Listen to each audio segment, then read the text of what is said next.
Yes, we're back tonight, and I hope you brought your favorite drink. I have my herbal tea, and Patricia is on the show with us tonight, and she has Yes. her French cappuccino. French cappuccino. So, um, this was essentially inspired last night when we went live and decided to go over the briefing that Trump and his team gave on the situation in Iran after the rescue of the two U.S. pilots. And we decided that we were going to follow up on the happenings with the negotiations. Yeah, so there was a ceasefire agreement. We're going to look at the meltdown that took place over the weekend with Trump's his statement, his post on Truth Social, and bless you, and on X. Thank you. And we're going to look at the fact that shortly after the ceasefire was agreed, Iran decides that it's the perfect time to start firing missiles. So we're going to watch this. They And lasted a whole 5 minutes. yeah, I mean that was expected, in my opinion. If anyone trusts Iran's word, I've got a bridge to sell you. So, holy smokes, missiles are raining down Tel Aviv less than 2 hours after the ceasefire agreement. So let's watch this report. Let's know your thoughts, of course, while you're enjoying your your drink of choice. Talk to Mike then. Mike, what are we seeing there? Well, Jesse, as anticipated, the sirens are now wailing over Tel Aviv, indicating that another missile is inbound. And it looks like those bright lights in the sky are the missiles. And it looks like you can see an interceptor that is in hot pursuit of the missiles. And it's always quite dramatic when you see those interceptors going after it. And these ones might disappear behind our building here, and we're going to lose sight of them. But they're still quite lethal and coming into Tel Aviv. And I didn't see an interception in this they were case. using cluster warheads, which is crazy, and it's so. illegal. Internationally quite illegal. lethal. Yeah. When there's an interception, most of what we see out here are those cluster bombs in recent days. But when you get a conventional warhead with that powerful explosive, obviously you hope that the interceptors can get it. And the interceptors are about 90% effective, but that means 10% get through. And those conventional warheads we've seen are quite powerful. They leave great craters in the ground. Still waiting to hear the impact on this one, which should come any second. But we saw two lights in the sky. Whoa. There was. And there was another flash off in the distance here. So that's Tel Aviv tonight. Big explosions. So that sounded like more of a conventional warhead that got through. I can't really tell you if that was an impact or an interception because we lost sight of that one, Jesse. Yeah, you could definitely hear Looked that like real quick. The flash went off before how long does it take out. for an Iranian missile to travel to Tel Aviv? What did you say? I say about 10 minutes usually. 10 minutes? By the time we, from when we, about 10 minutes from when we. So first they get didn't the alert, fire it yesterday. I'm hearing more impacts off in the distance from It was fired when the sirens just start after the wailing. ceasefire was maybe agreed. the remnants of the on. Iranian regime either didn't get the memo or they did and they don't care. So we'll obviously keep a close eye on that.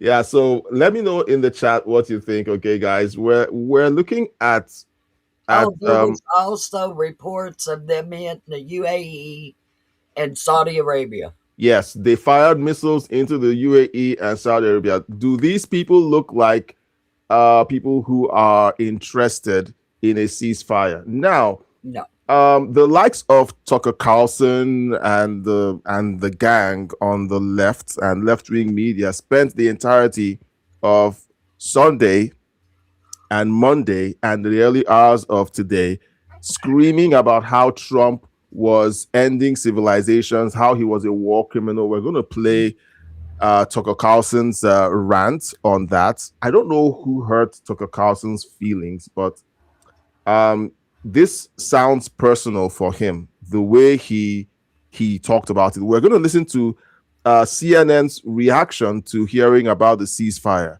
they didn't sound relieved. They didn't say, "Oh, thank God he's not going through with it." But what did they do? They essentially called. They essentially said tackle, okay, tackle Trump again because he didn't come through on what he said he was going to come through on. We've said this for over a year. Anytime Trump makes these bombastic statements, it's a negotiation tactic. They don't care. All they want is their headlines and their sound bites. So let's hear them out, and then you and I will give our reaction. Girls. Oh wow, what's going on here? Okay, so there's no audio on this video, so we'll just listen to, well, essentially the sense of it is they're saying that Trump again chickens out. All right, let's see. So let's listen to Tucker Carlson. Let me find that footage. Okay, so Tucker Carlson is having an absolute was having an absolute meltdown because President Trump essentially decided to use words that he didn't like very much. Give me a second. On Easter Sunday. On Easter Sunday. One moment. Oh, geez. Well, I hate to tell Tucker Carlson, he shouldn't tell lies no matter what day it is. Because they're all going off about nuclear war. Yeah. I said, ain't nobody said nothing about nukes. No, there's no conversation about that, but it's being featured in their rhetoric because they need to say something that is so outrageous that it endorses their outrage. Okay, I'm so sorry, guys. Okay, so let's listen to Alex Jones first, then I'll find this this clip. I just had it, so let me play the Alex Jones clip first. Okay.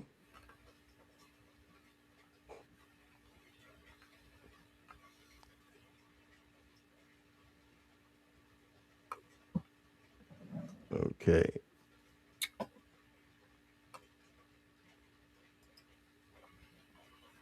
Oops. I forgot to activate the audio. Sorry, guys. Okay, let's do this properly. So yesterday, Alex Jones and Tucker Carlson decided that they were going to get their licks in and complain about President Trump's statements. Okay.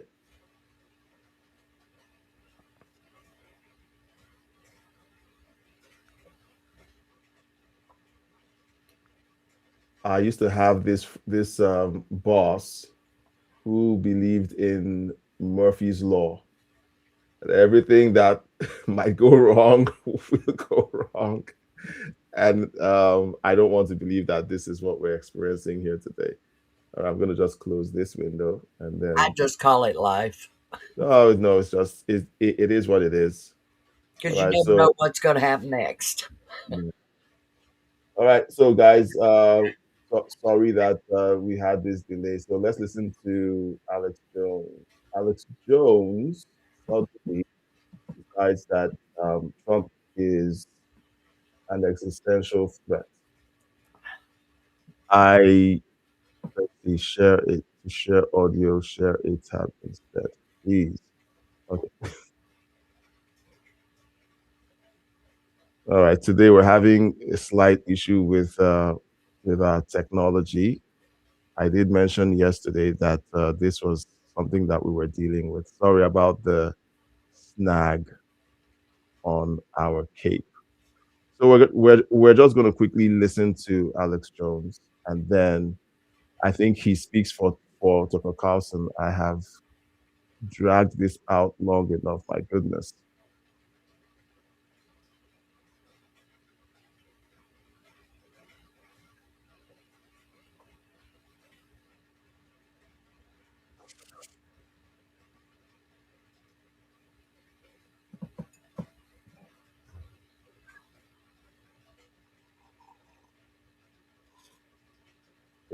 This is so weird. Hold on, I'll just do it from here. But we'll turn off the video as soon as you're speaking because we had that issue with the audio. Where is it? Where is it?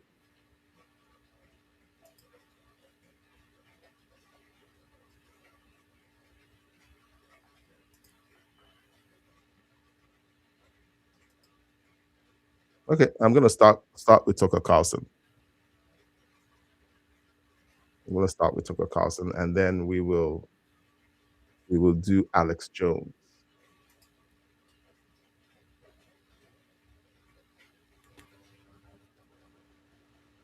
But it's not just mockery of Islam. And no president should mock Islam. That's not your job. This is not a theocracy. We don't go to war with other theocracies to find out which theocracy is more effective. Okay, so guys, we know it's AI. Okay, we know it's AI, but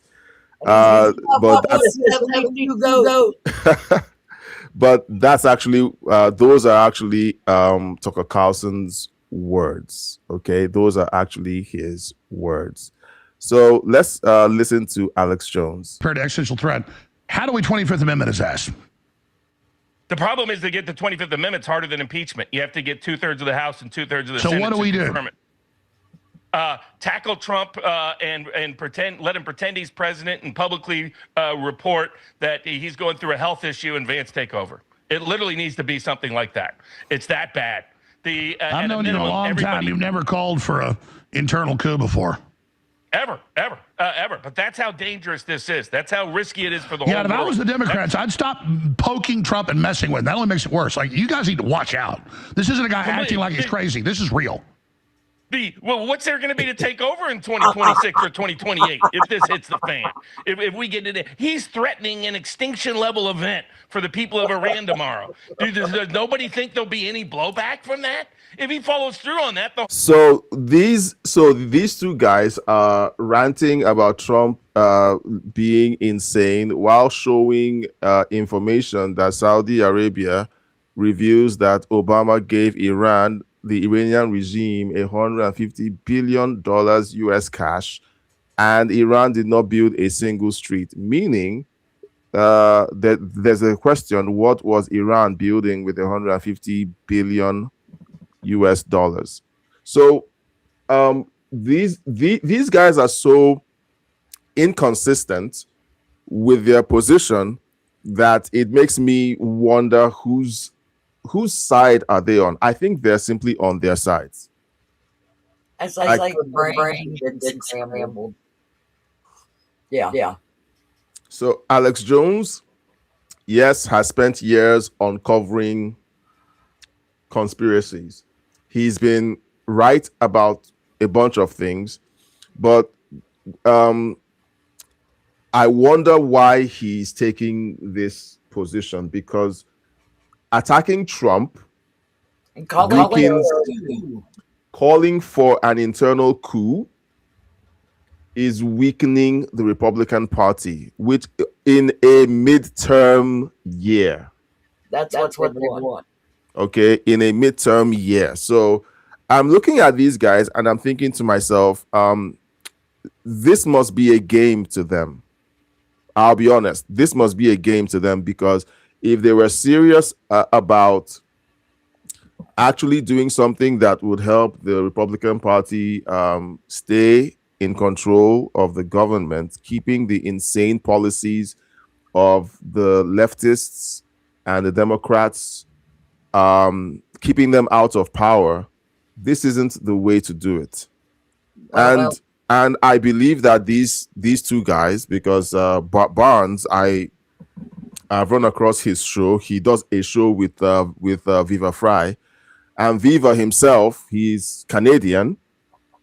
He's French Canadian, and he fled to the United States, and he's been all supportive of Trump. And suddenly, since the Epstein files situation, they've all been inching more and more away from the Trump administration till this war, they feel like they have permission to essentially create this middle ground.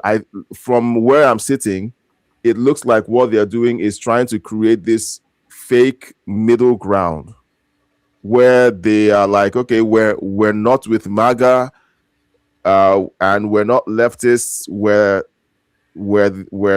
these people who are outside of the system, and we are contrarian.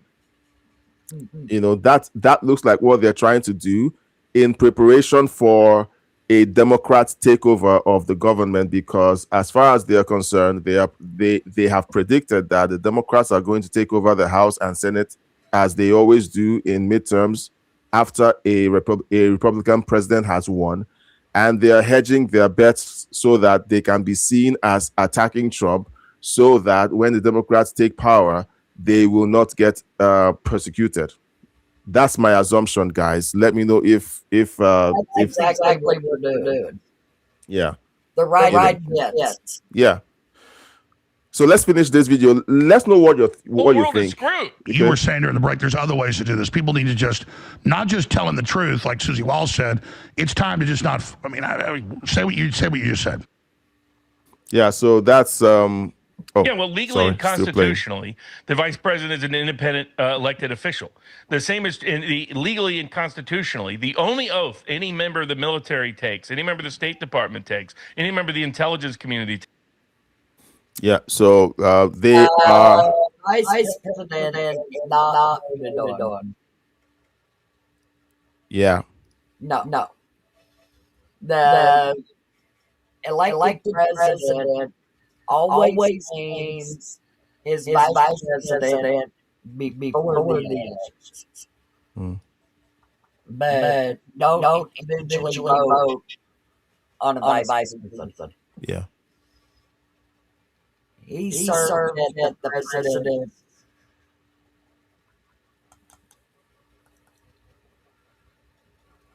But my pleasure. He serves at the pleasure of the president. Yeah.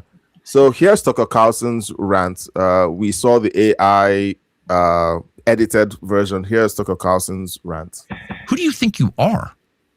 You're tweeting out the F word on Easter morning? You'll be living in hell.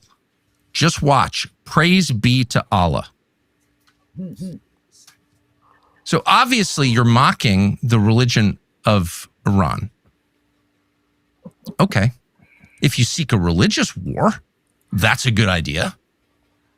But by the way, no decent person mocks other people's religions. You may have a problem with the theology. Presumably you do if it's not your religion, and you can explain what that is.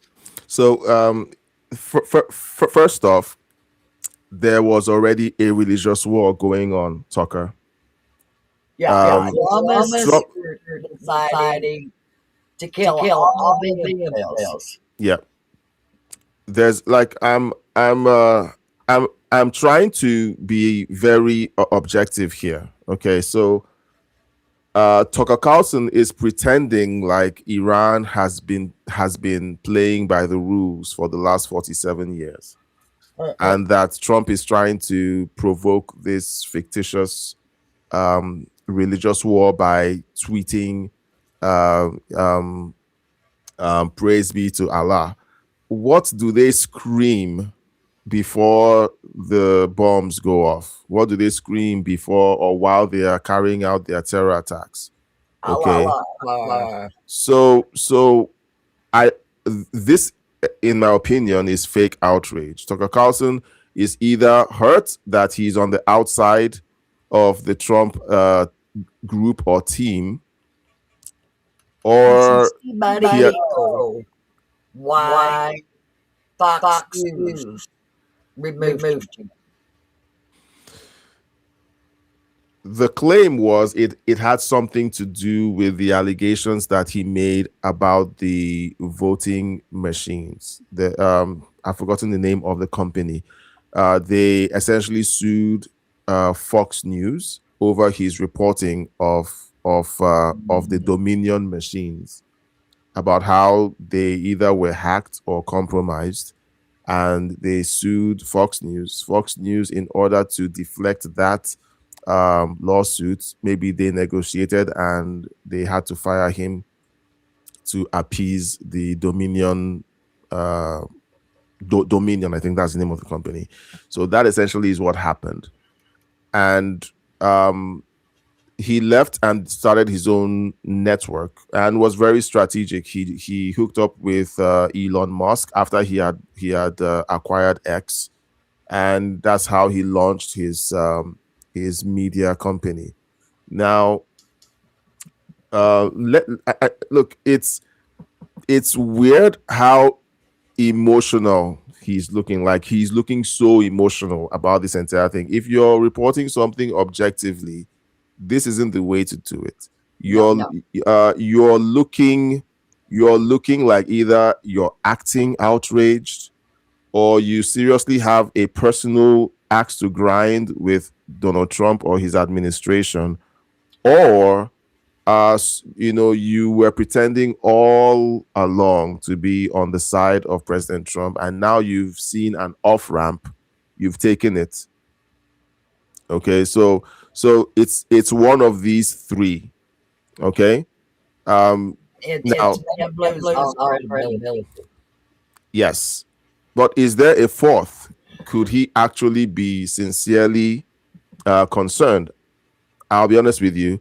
I believe Tucker Carlson is a very intelligent person, and I don't think this is an intelligent move in the sense of being outraged over a tweet. Okay, everyone knows that President Trump knows how to play on people's emotions. He trolls, he says what he needs to say in order to shift the situation to his advantage, and everybody fell for it, including Tucker Carlson. Okay, so let's keep hearing what he's saying. But to mock other people's faith is to mock the idea of faith itself. No, that's not true. Okay, so Tucker Carlson has been a big advocate of free speech. Would I mock people's faith? No, I wouldn't. Would I attack anybody for mocking someone else's faith? No. Because everyone has their own prerogative to do what they will with their own lips. Okay, they do. And there is a difference between Islamists and Muslims. Yep.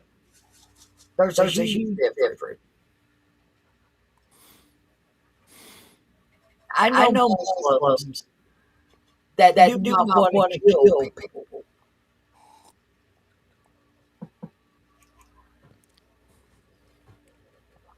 And we should call the religion peace.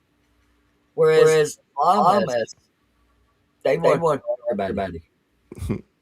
It don't matter Hindu, Buddhist, Christian, Jewish, it don't matter. Yep. Never mock that, because at its core is the acknowledgement that we are not in charge of the universe. We did not build it. We won't be here at the end of it. We can destroy life. We cannot create it because we are not God.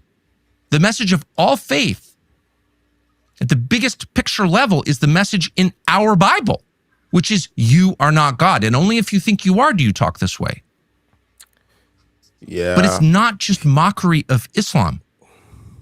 And no president should mock Islam. That's not your job. This is not a theocracy. We don't go to war with other theocracies to find out which theocracy is more effective. We are not a theocracy. And God willing, we never will be, because theocracies corrupt the religion.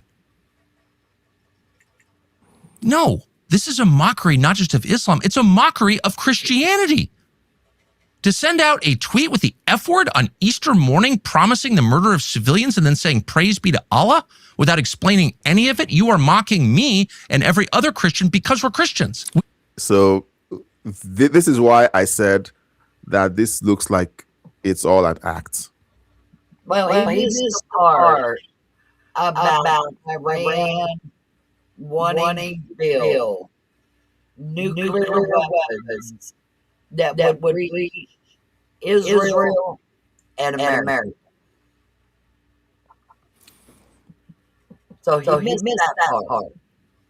Yeah, well, he missed that part, but he's now misrepresenting Trump's tweets, because Trump said that they were going to be destroying bridges and power plants.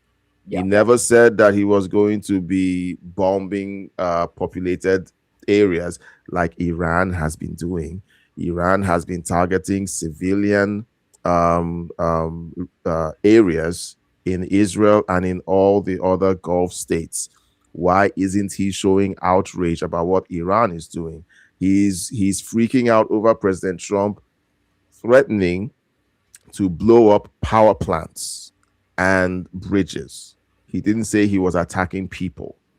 And here he is claiming that President Trump is threatening to kill people. I think they came from the statement that Trump had said that he was going to knock out their civilization. Well, He is not talking about the great people. yes. He's talking about the Shiite Islam. Look, a civilization is a way of life. A civilization is a way of life. It is not individual human beings. It's a way of life. So look, I'm from Africa, but English is my first language. And whenever you watch people, who are influencers or popular on YouTube or wherever they are, twisting words to say something they don't mean, okay, that for me smacks of dishonesty. We've complained about left-wing media doing this for years, and now we're seeing Tucker Carlson do it. And Tucker Carlson is riding on the credit, on the goodwill that he's built up over the last 3 to 4 years. He's riding on that, and he's now using that. He's weaponizing it, and this is my opinion, guys. Okay, it's my opinion. I think he's weaponizing it to essentially use it against people who without any sense of what he's actually doing would fall for what he's actually putting out right now. So let's hear what he said. He claims Trump was saying. Any of it, you are mocking me and every other Christian because we're Christians. We can't support that. That is evil. That is an intentional desecration of beauty and truth, which is the definition of evil. So Tucker Carlson raised his Bible here. Now I am with a big cross. All of this is just staged. Okay, it's staged. I'm sorry, I don't buy it. I don't I don't buy it. If you read, if Tucker Carlson read the Bible that he's holding up, he would read God himself talking about the gods of the heathen who have eyes but cannot see, who have hands but cannot help their people, who have ears but can't hear. In Tucker's breakdown of what he's just saying, he's accusing God of doing exactly the same thing, of mocking other religions. Tucker Carlson, please give us a break. All right, give us a break. He needs therapy. You served a purpose over the Biden years. You were respected. You were a voice of reason. It would be awesome if you stayed in that lane of being a voice of reason. But I think right now, Tucker Carlson, internally, I think right now, Tucker Carlson is doing what most creators or influencers do when they begin to sense that their influence is slipping. They look for something to fire up interest in their content again. And I think this is just one of them. Now, that's what we call clickbait. Yeah. Now, he was responded to by Steven Crowder. I'm going to play Steven's rebuttal. I'm going to play it, and then we'll just talk about it. So, guys, you're watching we want you to grab a drink. If you're watching this late, okay, you must be a night owl like us, or you're at work. Okay, if you're not at work but you're a night owl, grab a drink. Okay, you can grab a coffee or something, mild or strong, depending on what you feel like, and strong coffee. And let's watch, and then leave your thoughts and your opinions in the chat. We want to talk about this because after Trump's tweet, people thought that he was going to nuke Iran. Now there's a ceasefire. Where are the retractions? There will be no retractions. We've already seen them calling him taco again. Okay, so let's listen to Stephen. I don't know about you, but kind of a central tenet of the right was we don't like being told who we are allowed to mock, tease, or espouse opinions on at all. Since I've been here, we aren't the people.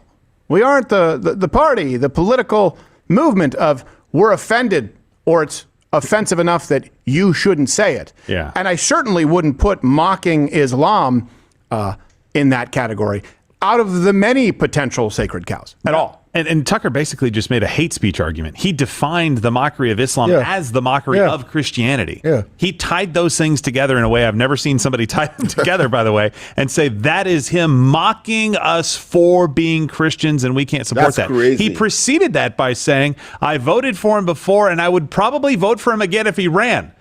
What the hell are you talking about? It would be like saying to mock Satanism is to mock Christianity. Yeah. No.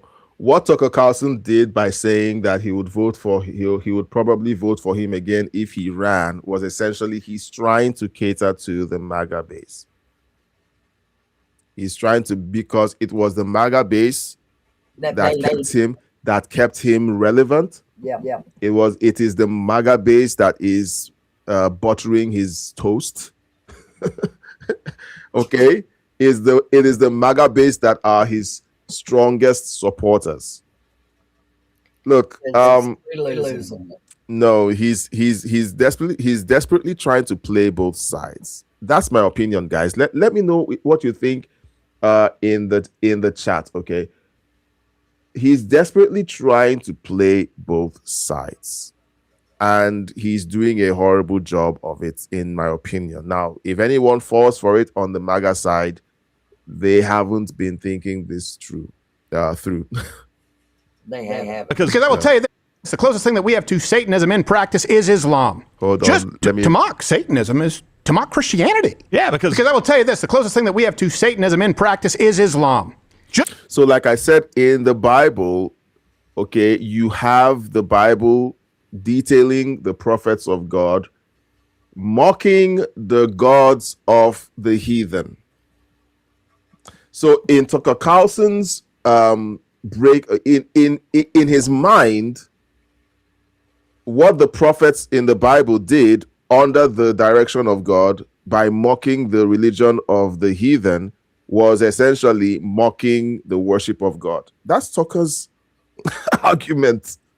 That don't make sense. It makes no sense. Maybe he wrote that speech with ChatGPT. Who knows?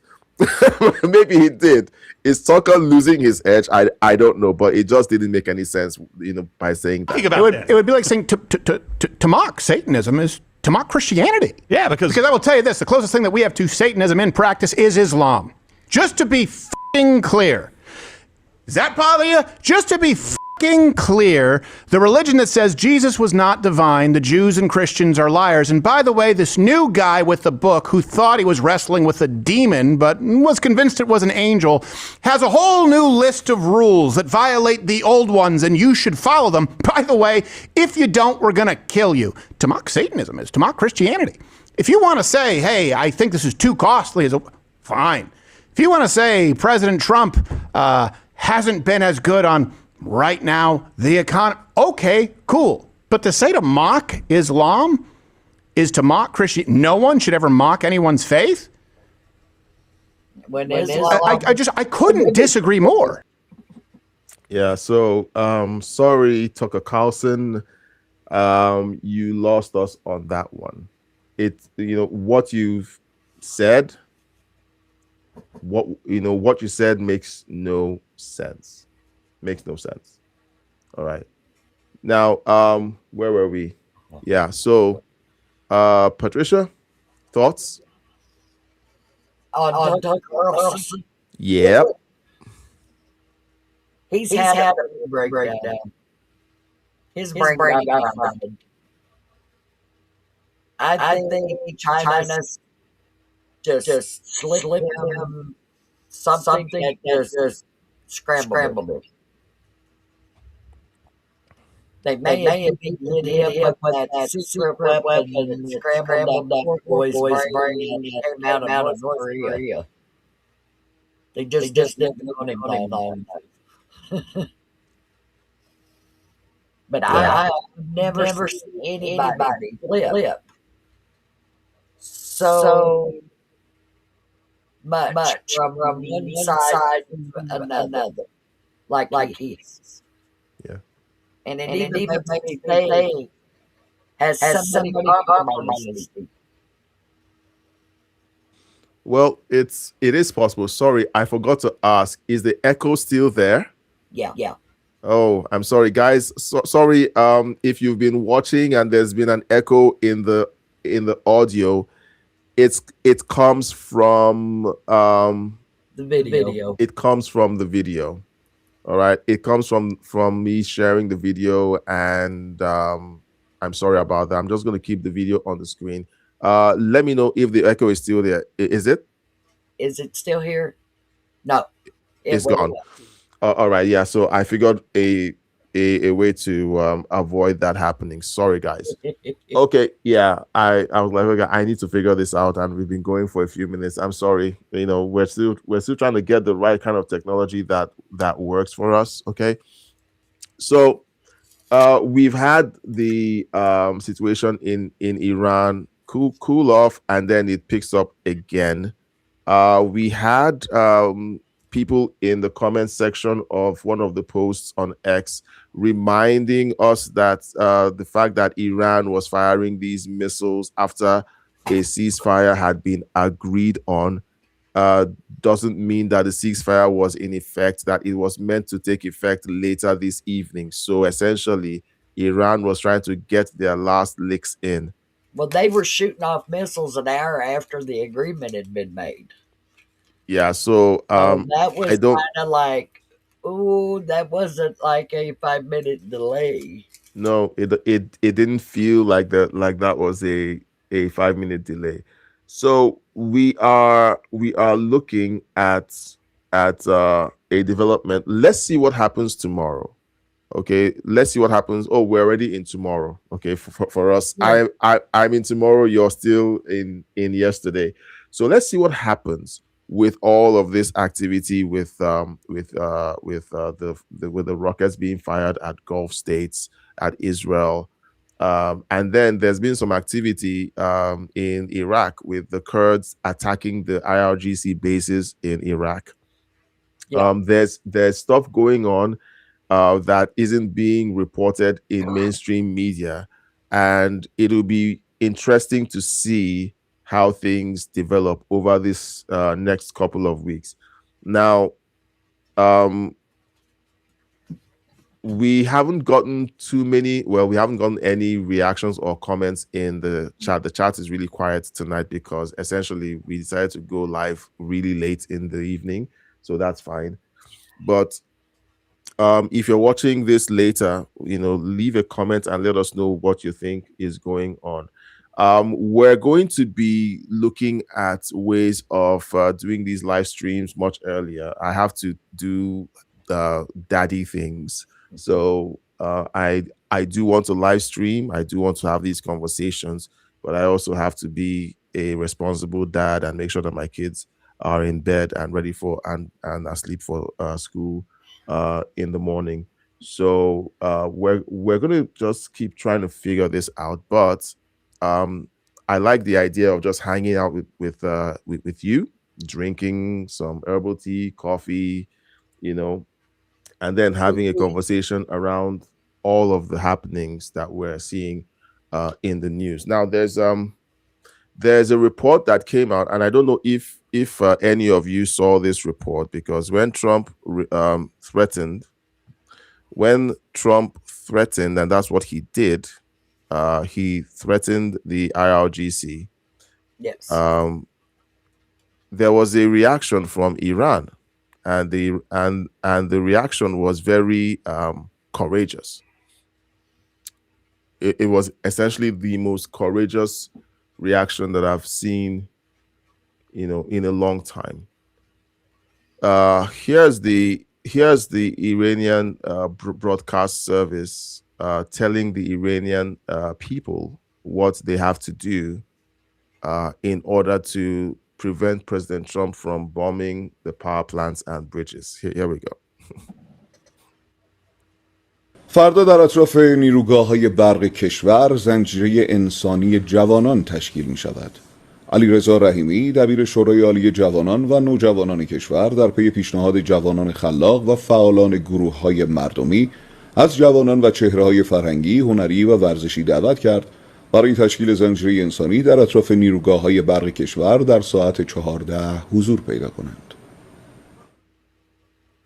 من از همه جوانان، ورزشکاران، هنرمندان، بچه‌های دانشجو و دانشگاهی و اساتیدمون دعوت میکنم فردا سه‌شنبه ساعت 2 ظهر دور نیروگاه‌هایی که داشته و سرمایه ملی ما هستند، بدون توجه به هر سلیقه و دیدگاه سیاسی، مال آینده ایران و مال جوانان ایرانی هستند، جمع بشن. So where is the mainstream media when all of this nonsense is being broadcast by the Iranian broadcasting networks? Here they are telling the Iranian people to show up at the targets, the power plants and bridges, and wait to be bombed so that they can have propaganda that they would broadcast to the whole world to say, see, the United States and Israel are committing genocide. I would hire Obama very close to the target, not hitting, because as soon as it explodes, they would all go away.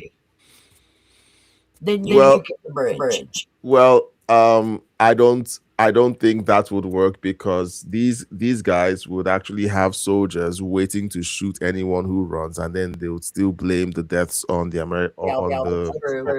on the bombings. There was this report coming from someone who used to work for the Associated Press. I think I have it somewhere, and he essentially said that the Associated Press had a report in the conflict between Israel and I think it was Lebanon, or was it Gaza, back in 2018? Yeah, it was Gaza. And there was a report that stated that that Hamas was dressing up their combatants in civilian clothing and counting them as civilian casualties. That the Associated Press had uncovered it, and that the guy who was giving this report was instructed by his higher ups to change the report, because Hamas was putting pressure on them to not report that part of the story. And so he tells his bosses, he asks his bosses if he should go ahead and do what they should do, which is to leave a note in the story that says that they are being censored by Hamas, and their bosses said no. And he says that this has been happening ever since then. Yep. So essentially, any report you hear about Hamas or Hamas is also guilty of putting dead bodies in the buildings. Yes. And saying, they blew up innocent people. So these are the kinds of reports that we get, and then the mainstream media runs with it, knowing that this is Hamas censorship. They know. They know this is Hamas censorship. And it's been said for years. It's been said for years. When October 7 happened, people said, look, all of these pictures of injured children, some of it was staged. Some of it is makeup. That something is going wrong here. And you know what happened? We were shouted down as being Islamophobic. Yeah. Because we were pointing out that these people lie. They lie. The religion teaches them that it's okay to lie. It's okay to lie in the furtherance of Islam. Okay? I don't know any other religion that practices lying, rape, murder, and hate, except for the Islamists. The only one I've ever heard do that. Yep. And you could call it a religion. Well, so that's what we're dealing with. Okay, we're dealing with. Oops, I'm sorry, guys. I didn't kill the audio again. We're gonna figure this out. We're gonna figure this out. Okay, so this is what's going on, and this is what they were. In fact, not just that they were prepared to do it, they actually did it, because after announcing that that they needed Iranians to show up, they had a bunch of them show up to form what they call the human chain. And it was a very small percentage of the Shiite Muslims that are in Iran. Yeah. So we're going to watch this report because they actually did do it.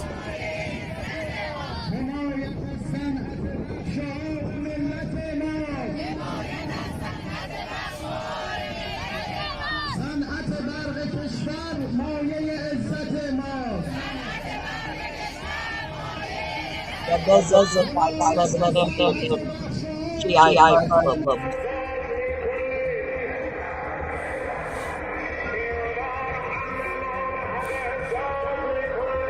So where are all the Iranians that are against the war? They were told to stay home. Yeah, so all of these guys are supporters of the IRGC, their family and friends, and people who are terrified that if they don't go out, someone is going to come visit them later tonight. You know what? The IRGC soldiers. So are they dressed up in civilian clothes? Of course they are. There are no soldiers there. Yeah. Very few. Yeah. No, they're all dressed up in civvies. Okay, they're all dressed up in civvies. I've also noticed most of the ones there are the women and the children, who the men think are beneath them.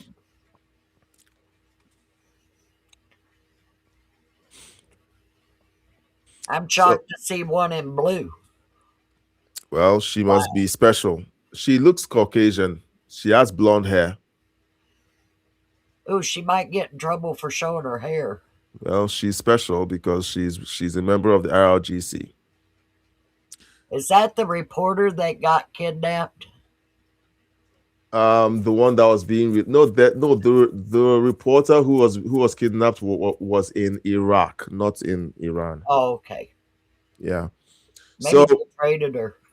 So this is what went on today or yesterday in Iran. Trying to look. For those of you who live in the West, would you send your kids out to make a point? Okay, would you send your kids out and put them in harm's way, knowing that there's threat of a bombing in a certain location, and at the back of your mind you're like, let's show them that, essentially they want you to die so that they can make a point. Is All that right. kid standing in the front in camouflage? Yes, he is. Is he got a gun? He has a maybe. Looks like he's Let's see. holding a weapon. Well, it's a toy gun, I assume. It's more. I don't know. It doesn't. It might be a toy gun. Might be a toy gun. He's told he's meant to fight the infidels, so he's growing up to be a very, They had armed children and put them at checkpoints. yeah. And then when the Iraqis came in, they told them they wanted them to man the checkpoints, and the Iraqis said, "Oh heck no."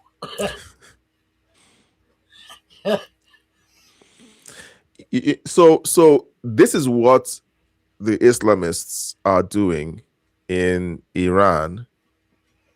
Look at what leftists are doing in the United States.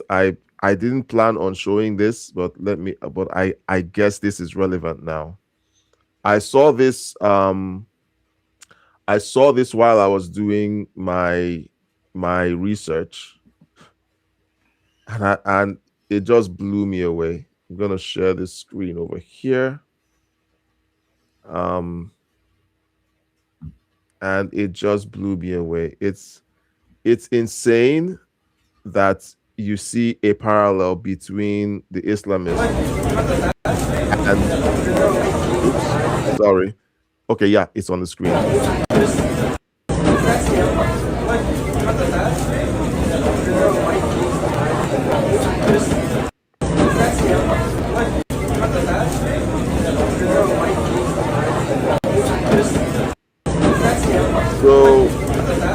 So these are the kids of Democrats punching an effigy of President Trump, and the parents are watching so proud.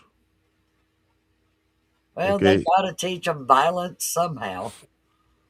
So proud that their kids are violently or are acting violently against someone that they don't like. Don't you see the similarities between the Islamists and the leftists? Okay, this shows the parallels. It shows the parallels. Nuts.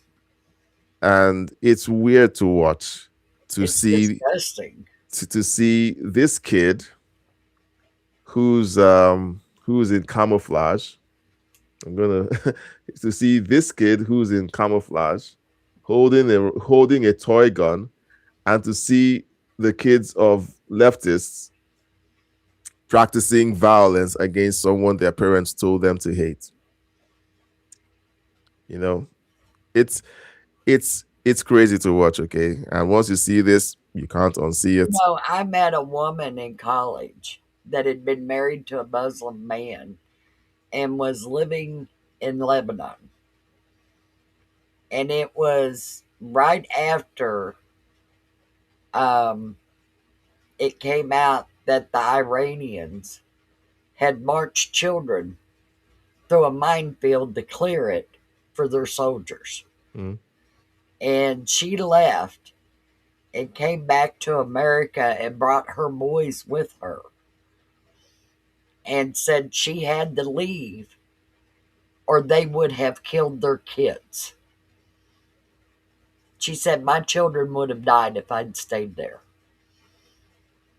And she didn't want that for her sons.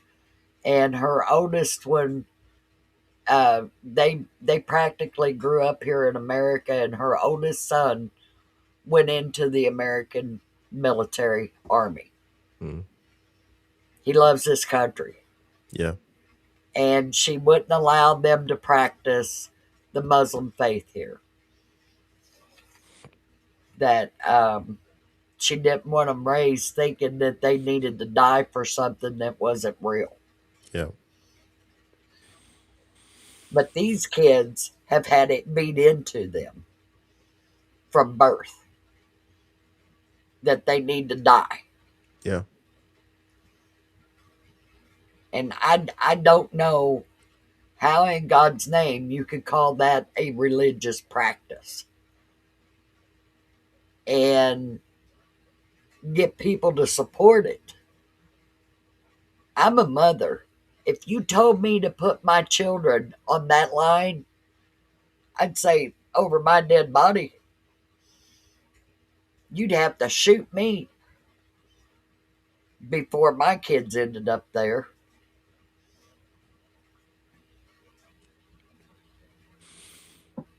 Well, they definitely have a different way of seeing motherhood. Well, they don't respect women at all. There is no respect for females in the Islamist eyes. Mm. They don't have any rights. Their husbands can beat them at will for no reason whatsoever except he feels like punching on something. And their kids' lives are not valued as a national treasure at all. Yeah. They're expendable, all of them. Doesn't matter if they live or die. Mm. That's really sad. Yeah. Especially when these people have been brainwashed into believing that that's the right way to live.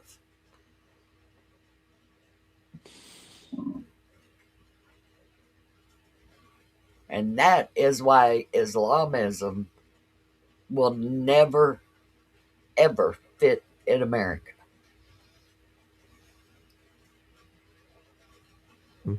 You know, there was a story that came out of Michigan that a man's daughter refused to do what he told her to, and he killed her. He was put on trial for it. He was found guilty of murder and went to prison. But his daughter was dead. And he called it an honor killing. Who kills their own child and calls it an honor? Barbarians. That's who. I never could get that story out of my head. After hearing it, I thought, what kind of people are these? And they're living in our country with that type of belief. Hoping that someday they can change the laws to allow that kind of behavior. Well, I also seen a video the other day. Totally cracked me up. I've got to send this one to you. It said, the invaders of America have a major problem when it comes to attacking. Because over the loud tornado speaker, you will hear the bag limits telling the rednecks how many they can kill so there'll be enough to go around. And the American government will be begging the rednecks to please do not taxidermy the enemy's body.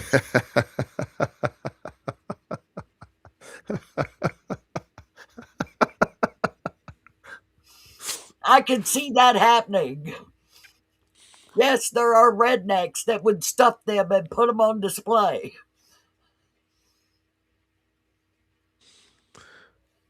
Yeah, I got this one down here by Jimmy John's. Didn't take me but one shot. See that hole in his head? That's my... I can see it now. It's but crazy. Somebody one time said, yeah, any country invading America would have a really rough time because there are more guns in America than there are citizens. And I said, yeah, we know how to use them. Mm-hmm. That's the worst part. Mm-hmm. And our guys can shoot them on the run because they hunt. Yeah. They can bring down a running deer like you wouldn't believe. Oh boy. They even shoot little squirrels and rabbits.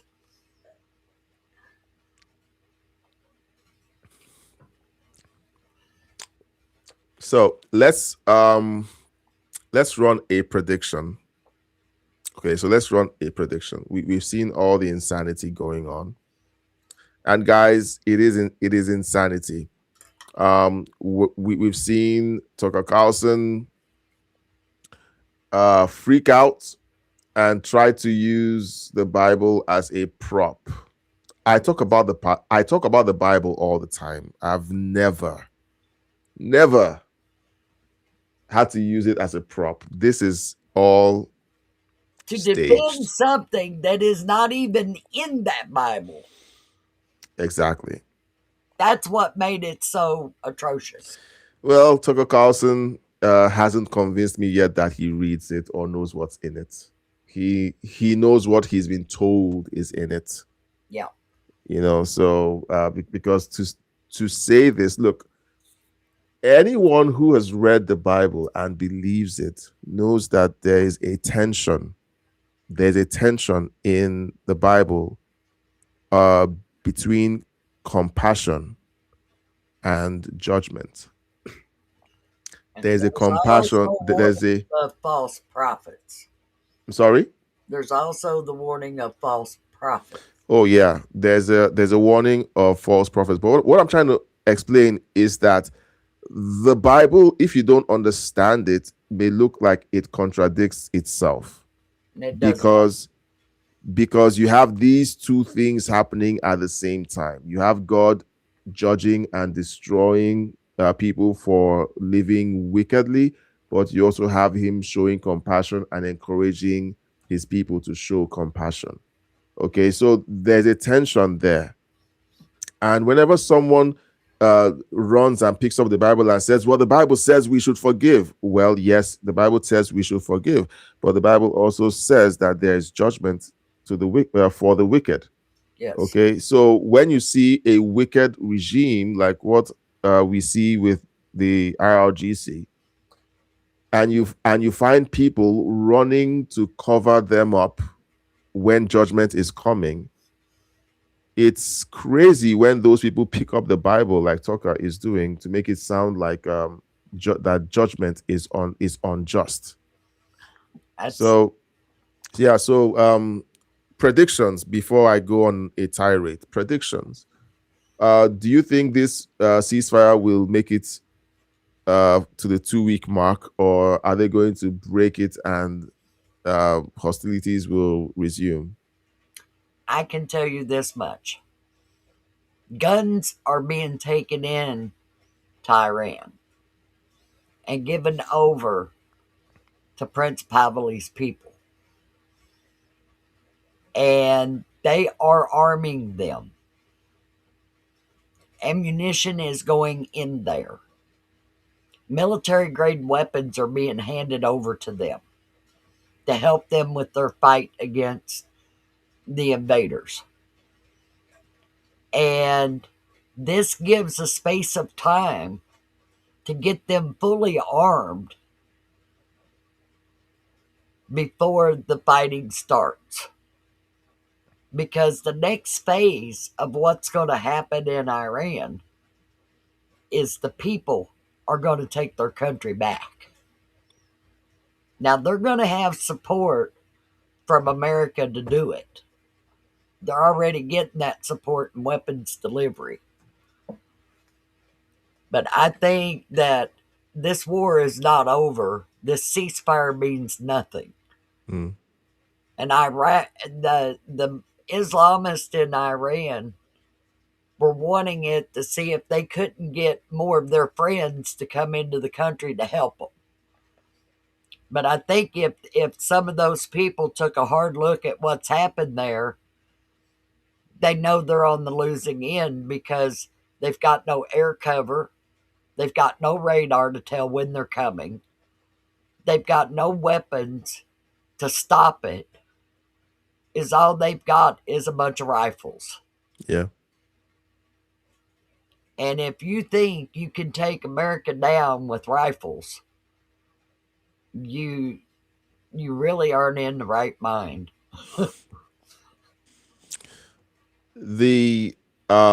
Well, for me, my prediction is that the next few days is going to be a lot of mainstream media partially claiming that Trump didn't follow through on his threats, and then trying to double down on the 25th Amendment argument that he's that this proves that he's unstable and that he should be removed from office.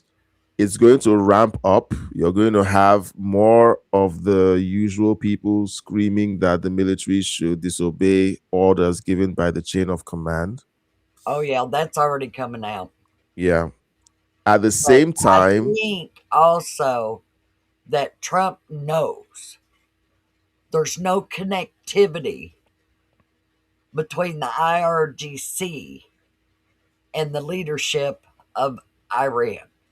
Yeah. Because there's no leadership. And they've even made the comment that the missiles are being fired by rogue IRGC members.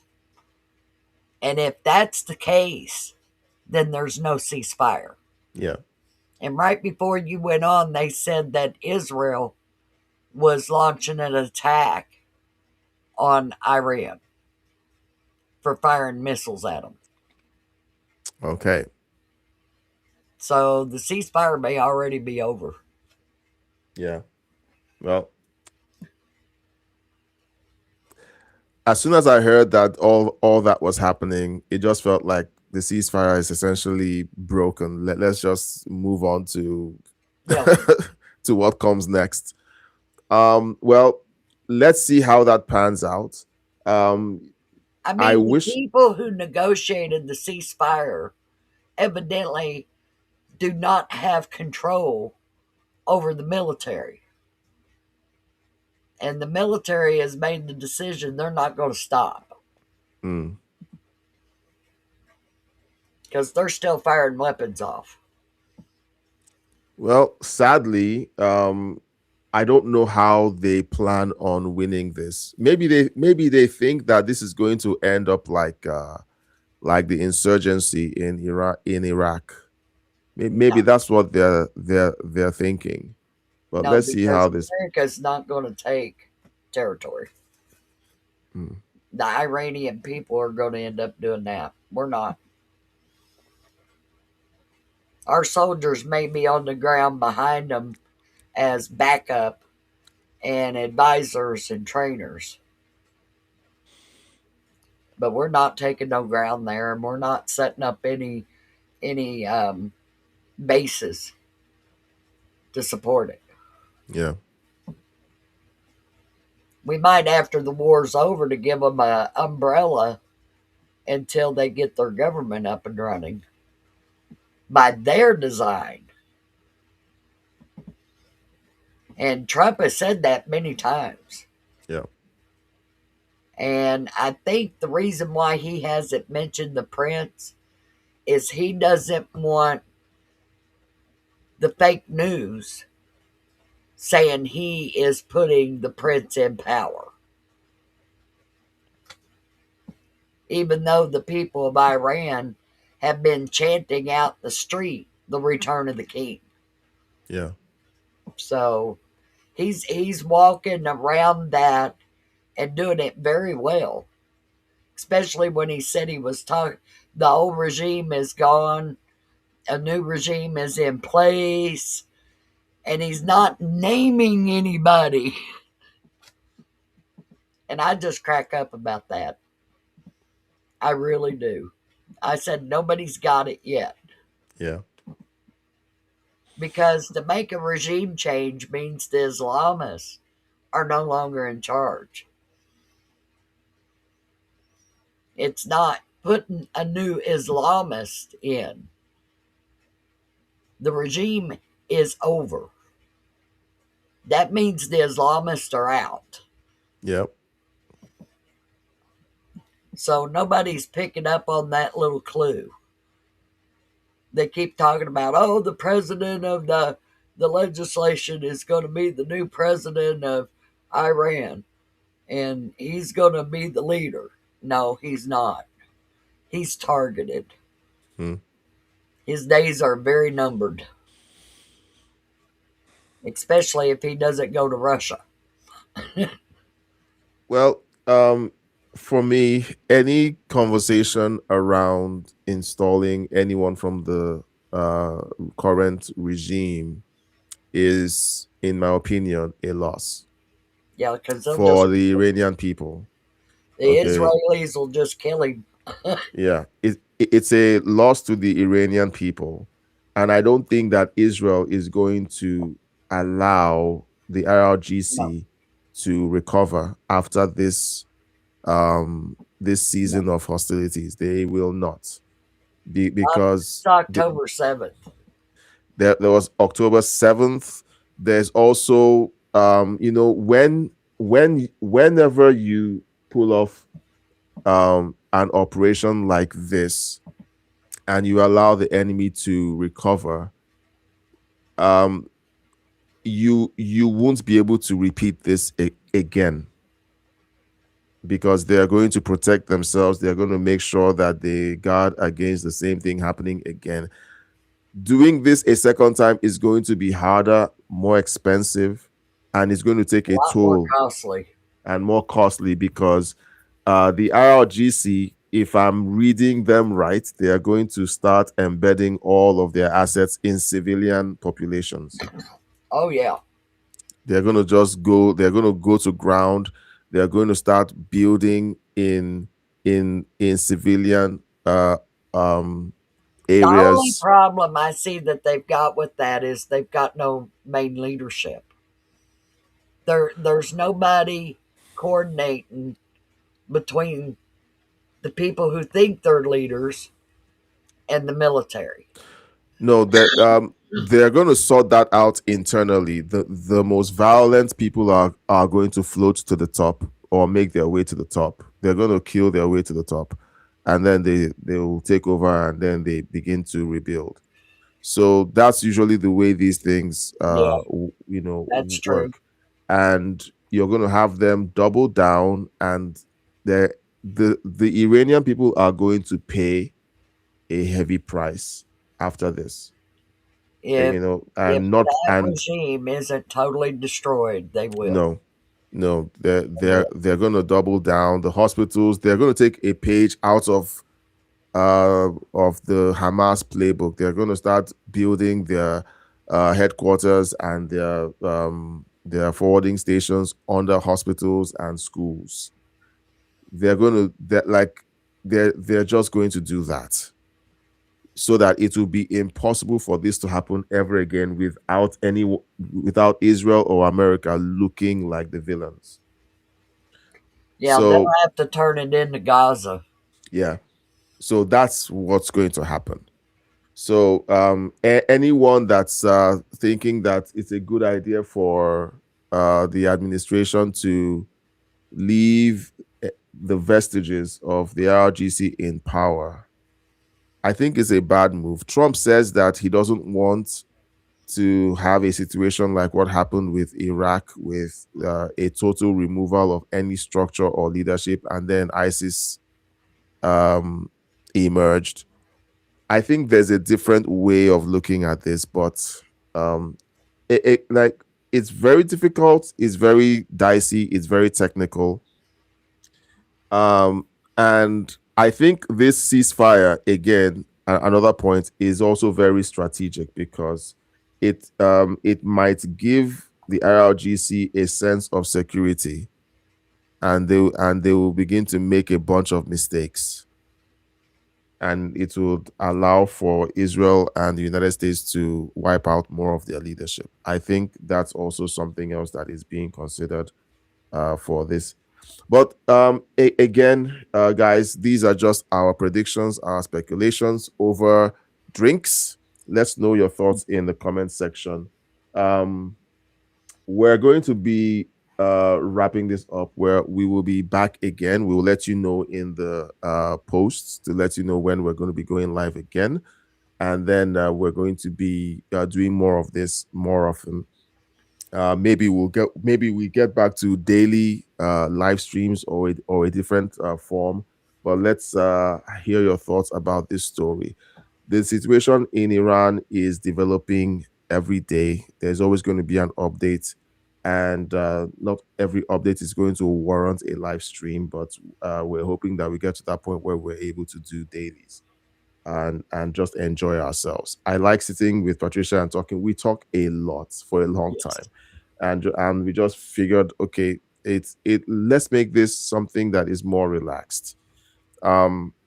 But I do think that Trump's plan is to give the idiots in Iran enough rope to hang themselves with the ceasefire. Yeah. Because he's going to prove that nobody's in control. If they keep shooting those missiles and launching those drones, it's really going to prove a lot. But he did hit Carg Island. Major. There was major explosions on that island. And he hit because the Iranian IRGC had sent soldiers over to the island. Yeah. And Trump's military off the Navy, they hit that thing. I mean, there was major bombs going off on it. Major.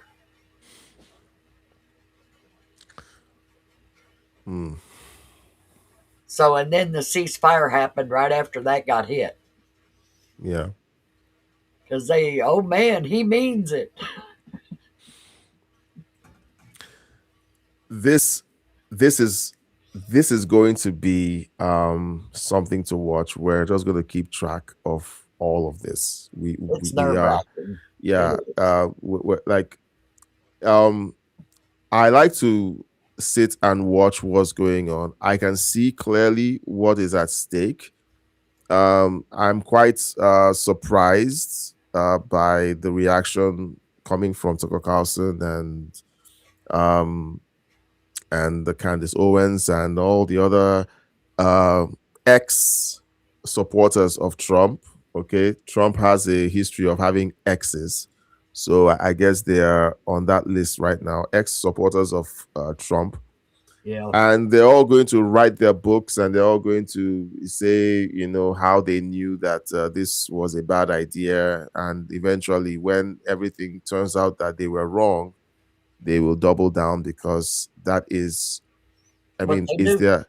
is their careers, because they've chosen a path and they have to double down on that path. And sadly, it's, well, they think it will help them not look like idiots. When all it does is enforce that look. Yeah, if you're wrong about something, just say, I was wrong about this thing. If you're hurt about something, say, I was hurt about this thing. And be honest with your audience. The best answer to that is, well, I didn't see that one coming. Exactly. When the ceasefire was announced, I wasn't surprised. I didn't say, oh, I thought Trump would actually do this. No, look, this is the real world, guys. It's not a movie. He cannot come off as somebody who wants to annihilate and not bring peace. Yeah. But he also knows that the IRGC is not going to stop. Yeah. They don't stop. Hamas never stopped. No matter how hard they got hit, they still did it. And Hezbollah's doing the same thing right now and getting annihilated. Yeah. So, have they got any common sense about them? No. They just keep attacking. So, I don't look for a ceasefire to hold for 2 weeks. I think that ceasefire has already been broken. So, we'll see if they're going to be launching anything else after tonight. Well, MSNBC, sorry, TDSBC. Yeah, I mean, right on cue. Right on cue. Right on cue. Here they are saying exactly what we knew they were going to be saying. And look, guys, I don't take these guys seriously. Okay. I don't take them seriously. They are just there to make noise and pretend that Trump is an existential threat. They're just, and this is just one of those clowns on TDSBC. So let's listen to this insanity. 1 second. Let me hit play.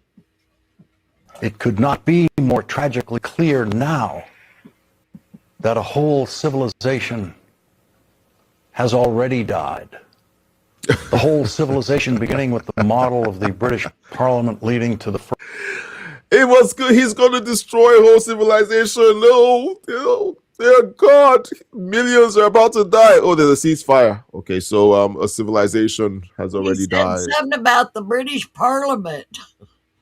Man, like Trump has destroyed the British Parliament.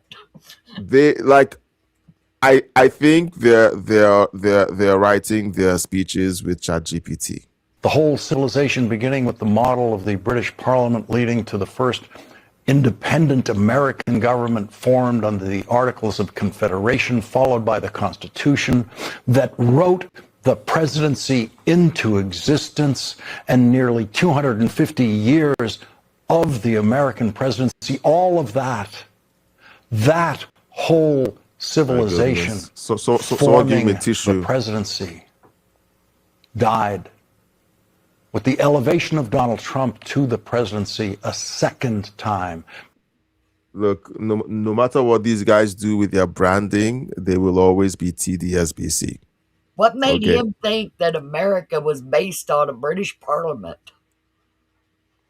Look, they wrote the speech with ChatGPT, so they don't care. They need to say something because they thought that Trump was going to kill people. He didn't. Now we have to say something else that makes him look bad. And then here's the caption on the screen: Trump retreats again. Look, guys, to these jokers in mainstream media, this is all an act. Okay? It's all an act. So don't take them seriously. Don't believe a word they say. Hear what they have to say. Fact check the hell out of everything they say. Make up your own mind and have a great life. Okay? Don't believe these overpaid clowns, because that's who they are. They just read a teleprompter, try to get you to think a certain way. And then when they give you mental illness because of the nonsense that they distribute on their platforms, they don't care. They just double down and double down and double down. And when the consequences of the evil that they spread visits the country, who do they blame? They blame the victims. Yeah. They don't take responsibility. So I'm just looking at this and I'm like, like, Patricia, do I feel upset about watching this? I don't. I'm looking at these guys. I'm like, these guys are just liars. They don't believe a word they're saying. And we said tonight, I predicted tonight they're going to start doing this, and I just decided to look at X, and there it is. There it is. So look, already, and he's already working up his his emotions. He shouldn't be working as a journalist. He's an None actor. of them are talking about the missiles hitting Israel, Oh no, the no. UAE, Oh and no. Saudi Arabia. The IRGC attacks the Gulf states, and it's Trump's fault. That is the payoff. Yeah. Okay, no matter what happens, it's Trump's fault.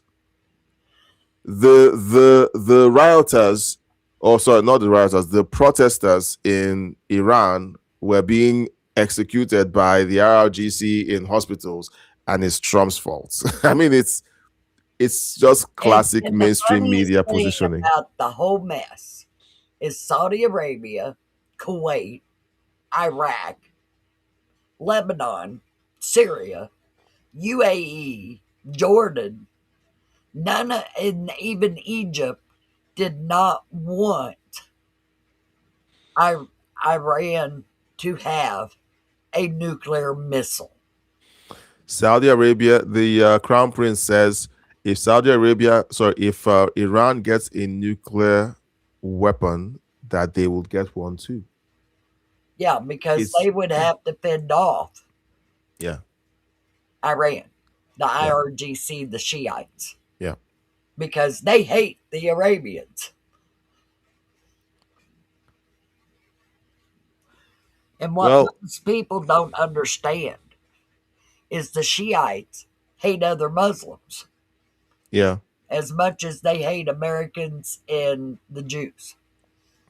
Look, Patricia, we like everything, like, I don't know, my predictions are just coming true tonight. Oops, let me switch back to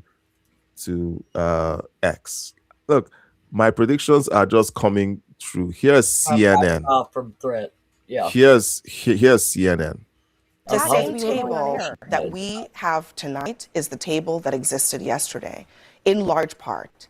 And fundamentally, the only thing that has been agreed to is that Iran will continue to control the Strait of Hormuz and will allow ships to go through on their control. That is the only thing that has been agreed to.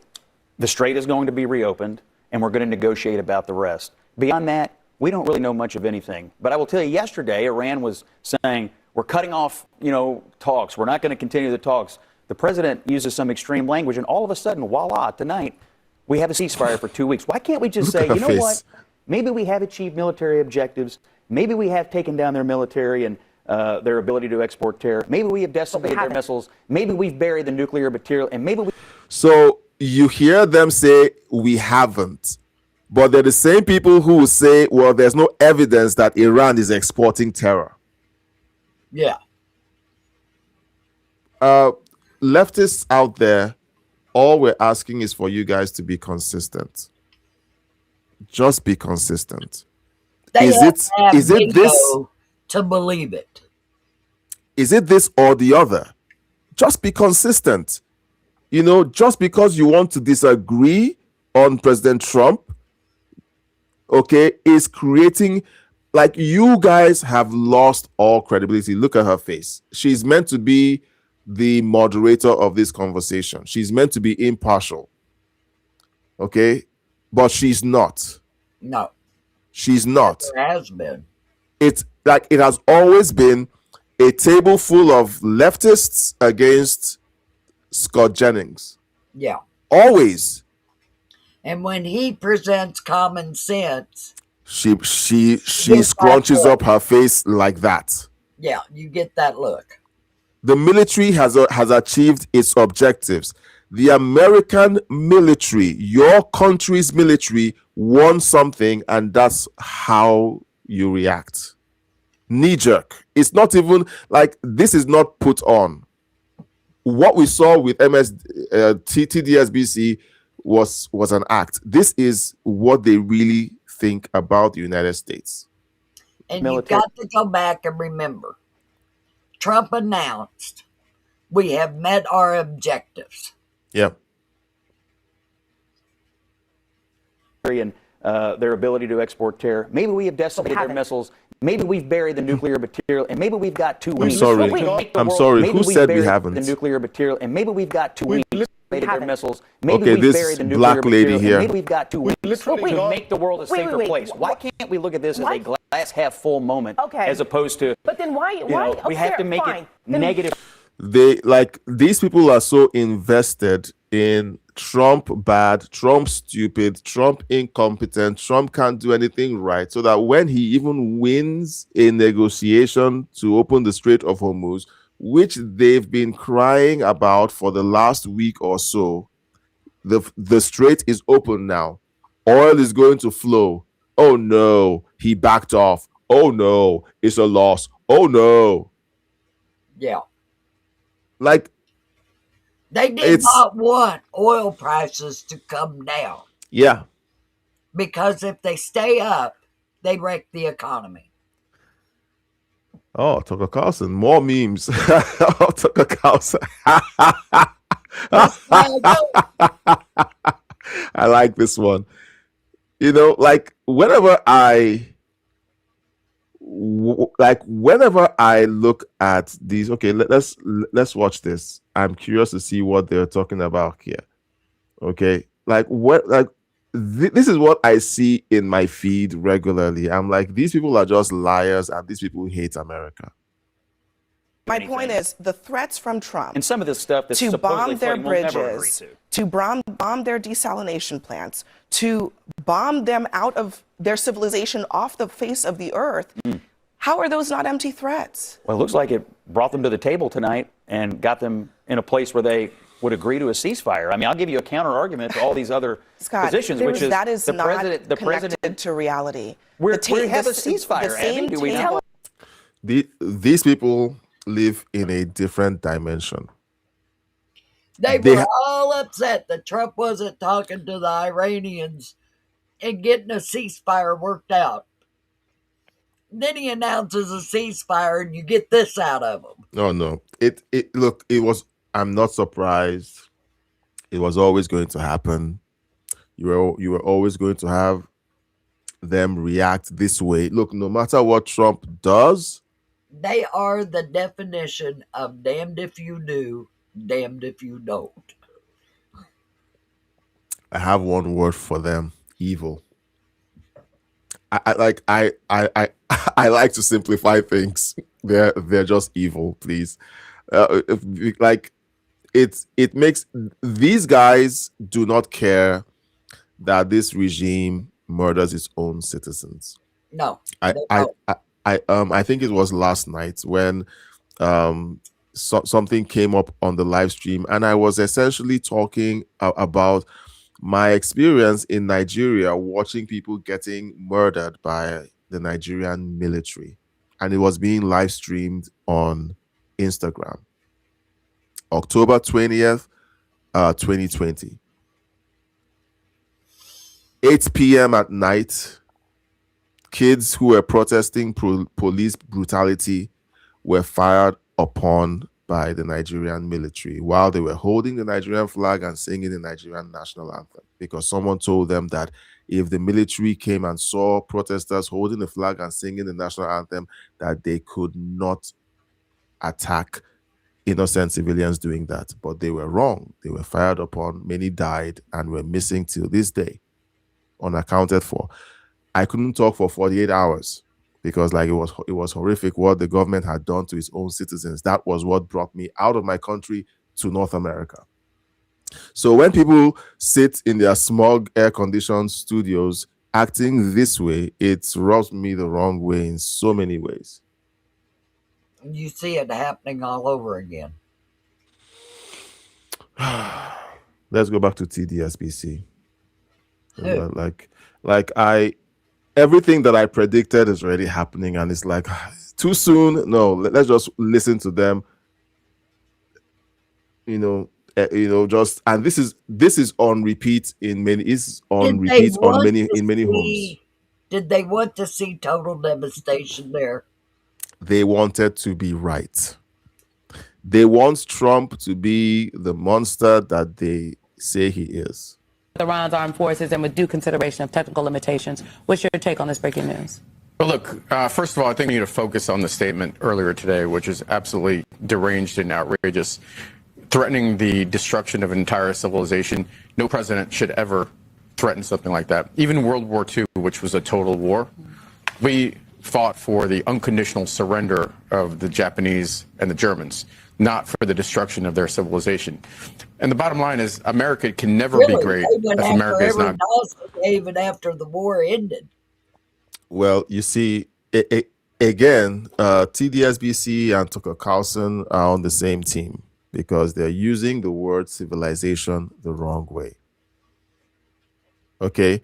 Because Islamist, I will devastate the Islamist instead of civilization. Oh no, they will say that he's being Islamophobic. Yeah. There's nothing Trump would say that will be acceptable to these losers. All right. Now, did he trigger it on purpose? Now he's referring to yeah, he did. He triggered them on purpose. He's referring to World War II. America didn't say that they were going to destroy the Japanese civilization, but they did. They did. I don't think anybody realized that in Japan, until that war ended, no Japanese had ever laid eyes on the king of Japan. Yeah. The emperor. Yeah. And when they surrendered, he came out in public to sign the surrender. Yeah. And it was the first time the Japanese people had laid eyes on him. That was a civilization ending moment. Their way of life, their way of believing, their way of doing things ended. So when they come up and say stupid stuff like this, I look at them and I'm like, you can't be this stupid and be able to dress yourself up in the morning. It's not possible. It's not possible because they are counting on us all to be brain dead nincompoops that they can just say whatever they want to say and we will believe them, like Tucker did and like they're doing right now. A civilization is essentially a way of life. A way of life. He's not talking about the people. The way of life of stoning people or pouring acid on women who don't cover their hair the proper way, or of hanging people off cranes who disagree with the way the government is running things. That is their civilization. And as far as CNN and taking the girls and putting them in jail and raping them. Oh no, that's a perfect way of life according to these guys. And it's just not a rape, it's a gang rape. Yeah. One right after another. And people don't even realize that. Oh no. They don't want to hear it. They don't want to hear it. It's not that the information is not out there. It is. They just don't want to hear it.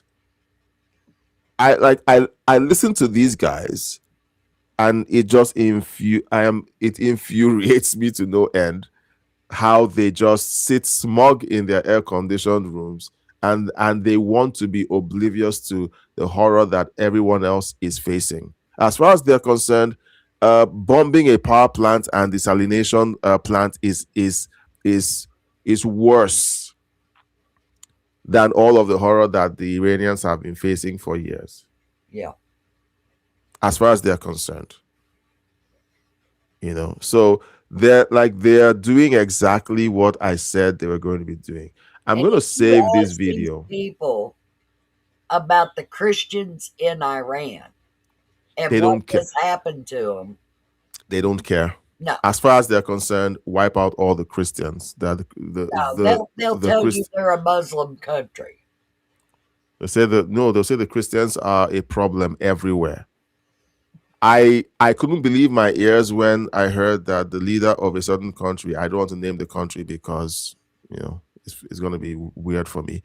A leader of a certain country stepped out and gave an interview and said that the Christians in his country are the worst thing to have ever happened to that country. Yeah. This is a world leader. So it's okay to attack Christians. It's okay to say whatever you like about Christians. But when somebody who doesn't even say he's a great Christian steps out and says something mean about Islam, you have Tucker Carlson up here waving his prop Bible. Good. Would you say that the president called for genocide in that statement earlier? Is that how you read it? You know, the statement is just, it's deranged. It didn't make sense. It could be everything from genocide to destroying cultural artifacts. In any case, it was bad, unacceptable. You guys are not that stupid, okay? You're trying very hard to lie about what the president said. The president simply said, we're going to be bombing your bridges, we're going to be bombing your power plants, your facilities, period. He didn't talk about artifacts. He didn't talk about any of the things that this guy, I'm trying very hard just to use proper words, that this guy is just putting out there. Every time I watch TDSBC, there's a sense that there's this strong will to just lie. Would you call civilization the citizens? No. A civilization is a group of people that came together and made a way of life. Yeah. They call it civilized. Yes. It includes governance, law enforcement. It includes history of the area. Yeah. It's not the citizens. Yes. So the civilization of Islam is something that is really bad. And it needs to be annihilated. Wiped off the face of the earth, because as long as it's around, we are going to have people blowing up innocent people. They're not even brave enough to attack a country's military and declare war that way. No, they sneak in and blow up people. Yeah. I don't know. Well, let's just listen just a little bit. And the president needs to be constrained. That's why we had votes on the War Powers Resolution. I suspect we'll have additional votes on the War Powers resolutions. But as you know, as we look forward to what this potential ceasefire looks like, the devil's in the details. We have to remember the United States is involved in this conflict, Iran is involved in this conflict, and so is Israel. Is Israel going to abide by these same terms? There's been no actual coordination. There's been coordination, but no unity of effort, no unity of command. So we'll see whether that is the case going forward. So he's claiming that there's no unity of effort or command between the United States and Israel. Huh. He has no clue. No. Patricia, I don't agree with you there. He knows that it exists. He just wants to lie. He is this is a U.S. rep, okay? He's a U.S. rep. But the Senate and the House have not been read into the war plans. They have no clue what Trump's doing. He won't tell them, and he doesn't have to, because he's the commander-in-chief. And it's like when the Gulf War was going on and somebody asked the general, I think it was Schwarzkopf, well, where are our troops? And he laughed and said, like I would tell you that. And I mean, they make no sense.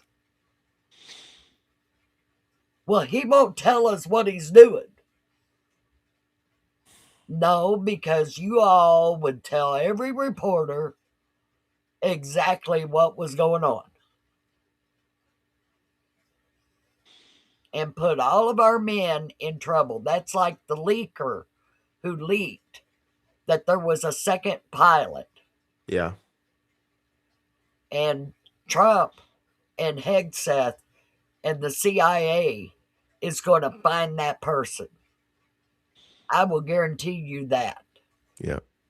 Because that person put that pilot plus all the people who participated in that rescue at grave risk. If they hadn't said it, Trump could have slipped in there, got that guy, and got out, and nothing. The IRGC would have not known anything going on about it. But the reporter decided to release the story and tell the IRGC where that pilot was. That's the difference between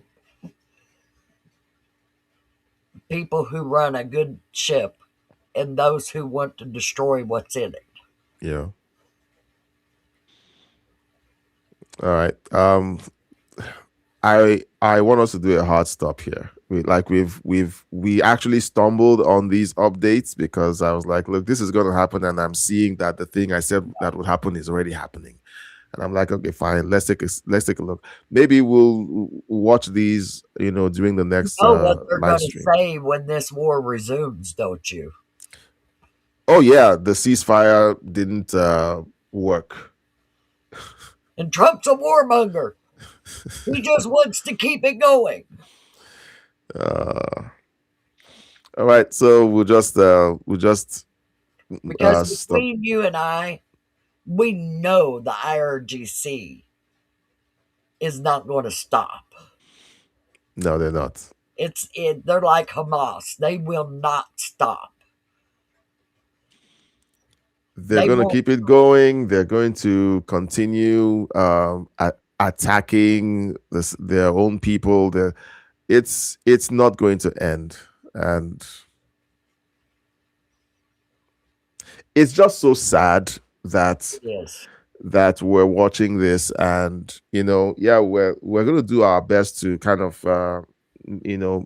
take it easy, point and laugh at certain things, but talk about what was going on with a clear head. We've talked about Tucker Carlson. We've seen Alex Jones. We've watched TDSBC and CNN do what they do.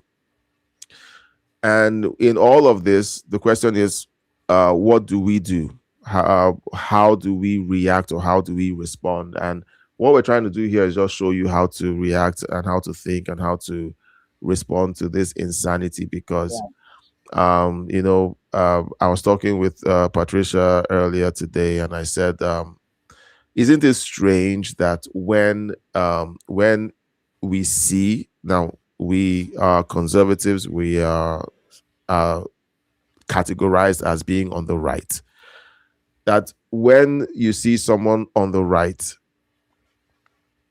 when someone on the right sees someone from the left wear a t-shirt of Obama, Biden, Kamala Harris, we don't freak out. We don't change color and our blood pressure goes up.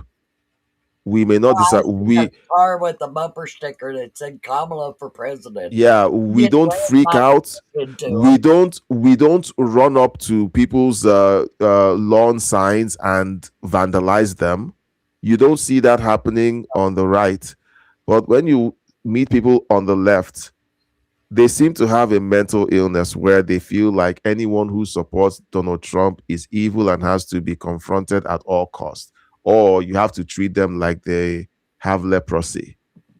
And I had an experience today that I was discussing with Patricia, and for me, it was hilarious that I noticed that it was happening, but I didn't want to believe that someone so intelligent was capable of being so affected by the fact that I was a Trump supporter. And it turned out that it looked like that was the case, and I was like, wow, this is really bad. Yeah, it's really bad that people who are intelligent, and when I talk about Democrats and people who lean left, I don't think that they're stupid. I think that there's something deeply wrong with the way they've been programmed by mainstream media, the news, academia. They've been programmed so that it's not something that's rational. I have family members, I have my siblings are very intelligent people, but I have family members who can't stand Trump. Very intelligent people, my brothers, very intelligent people, they can't stand Trump. And if you ask them why, They can't give you they can't can't bring tell the you. receipts. They can't. No. They can't. And when you bring the receipts, they run away like you just walked in with a radioactive substance. Yes. Like it's funny to watch this happen, and it happens on repeat. No matter who you meet, they could be black, they could be white, okay, they could be Asian. As long as they've been infected by this mental virus, they all react the same way. And I think the black population in America has been the most shocked over it. Because when they changed and started giving Trump support, of what happened to them in their communities and the accusations that flew at them over what they were looking at and say, but look what he's doing. Yeah. Look what he's done for us. Biden and Obama didn't do that.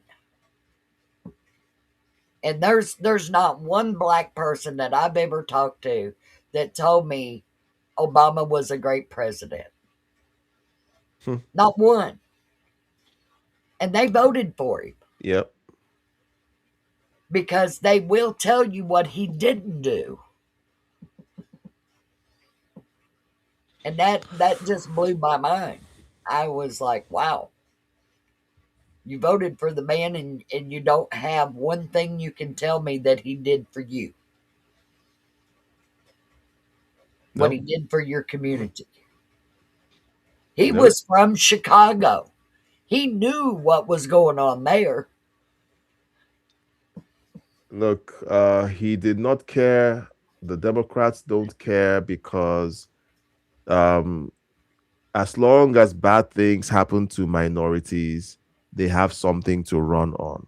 They will blame the white man. They will blame inequality. They will blame racism, and never blame the real reason why these things are happening. Do you know what I wrote down in my journal today? That the Democrats have not changed since the Civil War. Think about that. They lost that war. They did not want to lose the Civil War because it ended their civilization. It ended how they lived. It changed everything about who they were and their standings. Yeah. Because they lost it all. They lost the plantations. And I think they have carried a grudge ever since. And they said, okay, we can no longer own them, but we can control them. And that's what they went after. And they have control. And they have given nothing to the black communities under their control. Yeah. They have kept them just like they kept them as slaves on the plantations. They don't want them to be educated. They don't want to recognize their brilliance. They don't want to recognize their achievements. They just want them living in the inner city and vote for them. Help them win the next election so they can just keep it up.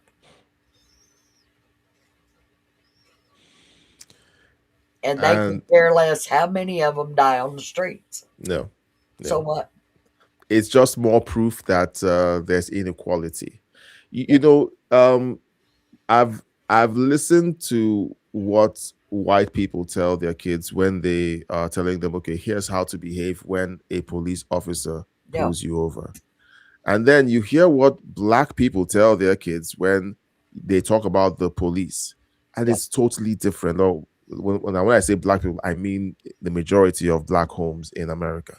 And you hear the white person say, if the police man pulls over, stops you, pull over, turn off your engine and cooperate with the officer, be polite. The black person teaches his kids, they hate you, they want to kill you, you need to be afraid of that devil, and you have to be assertive, you have to be in their face. You're like, that's that's the opposite of what you should be doing. I got pulled over by the police some weeks back because of my vehicle registration had expired and I didn't know. And they pulled me over, and I just pulled over. My kids were in the car. My wife, was in the car. Pulled over, turned off the ignition, hands on the steering wheel. Yes. Hands on the steering wheel. Plain sight. And they came up and they said, "Hey, stopped you because we saw your registration had expired.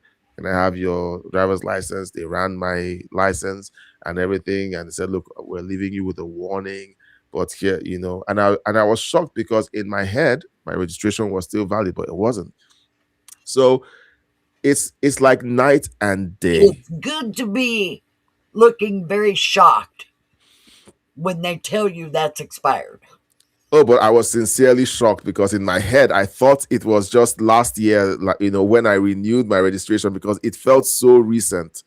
But like these are the kind of things, it's like night and day. And when you see the experiences of these two groups, the black kids have a different experience from the white kids. It's because of what they're taught at home. It's because of what they're taught in their communities. It's not because the white police officers or the police force as a whole is against black people. It's because the black people have been so brainwashed by TDSBC and CNN telling them that police violence against black communities is so high because they are intentionally programmed to hate black people and to kill black kids. No one talks about the fact that most of the people who get killed in encounters with police officers were violent against the police officers. They ran at them with weapons or they ran at them with guns or something. Guess what the biggest percentage of people who get killed by police officers are? White people. Yes. It's white people. I seen a video on a police officer stopping a car with a white man, white woman, and white teenager in it. And when he got up to the passenger door to where he could look in, he couldn't see their hands. Oh, boy. And he wouldn't go past that passenger door. He stopped before he got to the passenger door. Mm. And he kept telling them, get your hands, inside. Yeah. And they wouldn't do it. So he went to go around the back of the car to approach the driver's side. And the guy took off in the car. And the police officer's chasing him. And he finally bumps him on the rear. The car spins around and goes backwards into a tree. And then the police officer comes out of his car with a shotgun. Get out of the car. He was very calm. Didn't scream, didn't yell. Just get out of the car. And he tells the guy, walk backwards to me. Yeah. And he gets him handcuffed and put in the cruiser. And then he gets the wife out and tells her to turn around and back up. And he handcuffs her and then tells her to go stand in front of the car. Then he tells the daughter to get out. And she comes out with her hands up. That poor kid must have been scared out of her mind. And she goes over and stands by her mom, and he did not handcuff the daughter. But he handcuffed the mom because the husband told him that his wife had a pistol in her purse, and she had a expired license to carry. So he handcuffed the wife. And the whole time, this guy was trying to tell him what the law was. That he had every right to take off. What? Yeah, that he calling 911 to find out if he was a real police officer. The guy was in police uniform. In a cruiser. Police car. It's that in look, guys, it's just a mental illness, guys. It's just a mental illness, and it is passed on through media. It's passed on at the dinner table. And I was wondering, what in God's name is in this idiot's head to think that that wasn't a police officer? Well, he knew it was a police officer. He just reacted the way they were trained to react. All right. The gentleman in the chat who decided to come and have TDS diarrhea, you're welcome. Thank you for your chat. But you know what? Thank you for showing up. You helped the station's numbers. Yeah, thanks. We knew that you and many others would act like this, okay? Because you accused him of being I'm gonna put it up on the screen. I mean, what the heck? Okay. Gran Torino 2325. You and your friends were crashing out for several days about his tweet. You were crashing out about him saying he was going to destroy power plants and so on. You called him someone who was about to commit genocide, and you were frothing at the mouth. Now that the real result of what he was trying to achieve has shown up, you don't even have the decency to give him the credit for a job well done to negotiate a ceasefire. All right. So, Gran Torino is being a sport, and I appreciate it. So I'm going to roast you while you roast us, okay, and roast the orange man. All right. So have the decency to say, job well done. We didn't see that coming, or we saw it coming, and we're loading up to say he tackled out once more, and keep it. So did keep it Gran moving. Torino not want a ceasefire? Did he want Trump to blow up all the power plants, the bridges, the railroads, the desalinization works? Is that what Gran Torino wanted to see happen? I don't know. No, Gran Torino is actually a very good person. He's a very good person. He cares about the Iranians, and maybe not enough to keep them from getting hung whenever they speak against the government, or having acid poured on their faces when they don't wear their hijabs properly. But he's a very good person. So yeah. So It's okay that women get gang raped. Yeah, like when they're arrested, when they're protesting, their rights to free speech and so on. I mean, it's fine. But Gran Torino 2325 is a good person. So thanks for the comments. We appreciate it. Thank you. And honestly, we do appreciate it. Yeah. So, it's amazing that something so simple as a ceasefire can have differing opinions. Oh, they're all just gnashing at the teeth. Look at him. Yeah. He didn't blow it up. Yeah, he chickened out. He chickened out yet again. So that, I mean, that's blow it totally up and make fine. the Iranian people suffer even more. Yeah. So yeah, so it's interesting, just to watch all of this play out. And Well, I got news for Gran Torino. you don't let him go. No. The Iranian people against the regime have been handed weapons. So what do you think will happen next? You think they're going to not load them?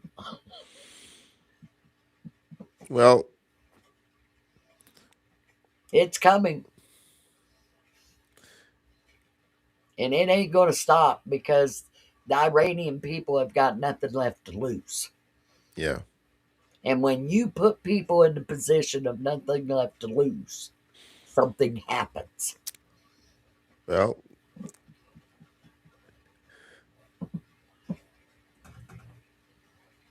and that's a fact. Yes, it is. I mean, when the British started arresting Americans that had been here for 145 years, something happened. Oh, yeah. A bunch of farmers and shop owners got together and sent the British back home, limping. They couldn't figure out how in God's name the greatest army in the world got defeated by a bunch of hay rakers and shopkeepers. It's like I said, when people ain't got nothing left to lose, something happens. Yeah. And that's history. Yep. Yeah, guys, just keep your comments coming. We'll read your comments and we'll be nice. Okay, we'll be nice. We try to be nice. All right. So even though we don't agree, we try to be cordial in how we handle these conversations. You know, they are really going to miss Trump after this. Oh no. No. Look, they're going to keep Trump alive as long as possible. Well, they kept him alive the 4 years he wasn't even in office. Yeah, look, everything that went wrong was Trump's fault.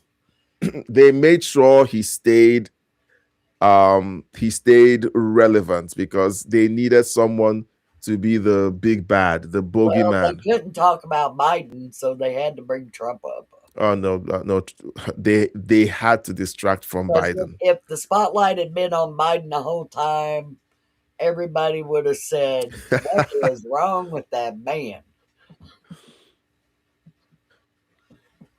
Oh boy, it is insane that we had 4 years of Biden.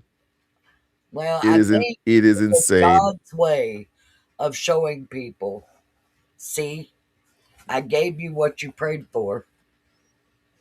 See how you treated him? Yeah. And now look what you got. So then he brings Trump back to show them that what they got and what got destroyed can be fixed. Yeah. That it wasn't the end. And boom. Trump came in and he hit the ground running. They couldn't even keep up with him.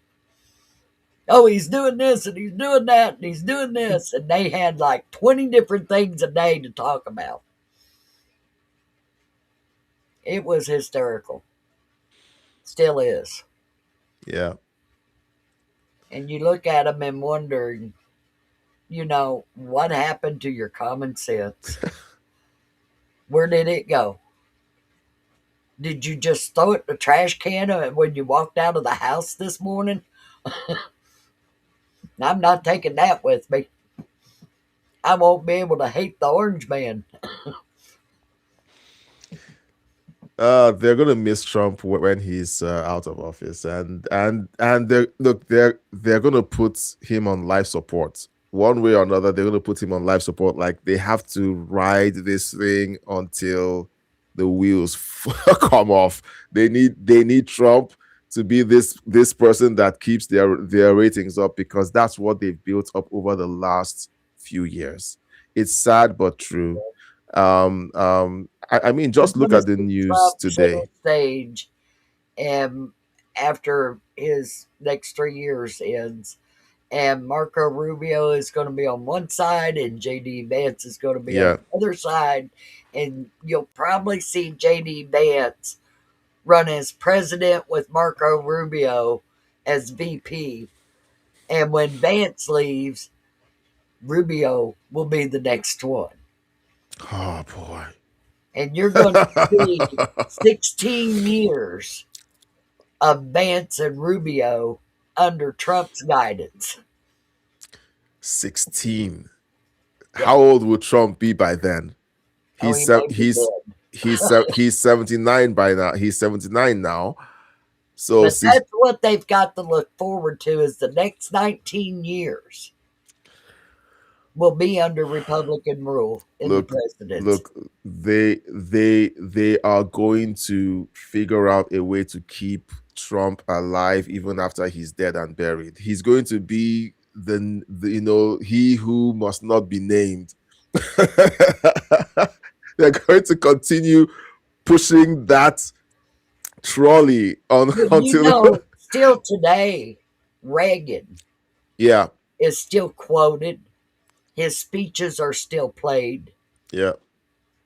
And I mean, at that time, there was never another president like Reagan. Yeah. And Trump has broke the mold. And that is what has just destroyed him. The mold has been broken. Yeah. And they'll never get that mold back, because it was shattered. Gone. Ain't never coming back. The people of America ain't gonna put up with this no more.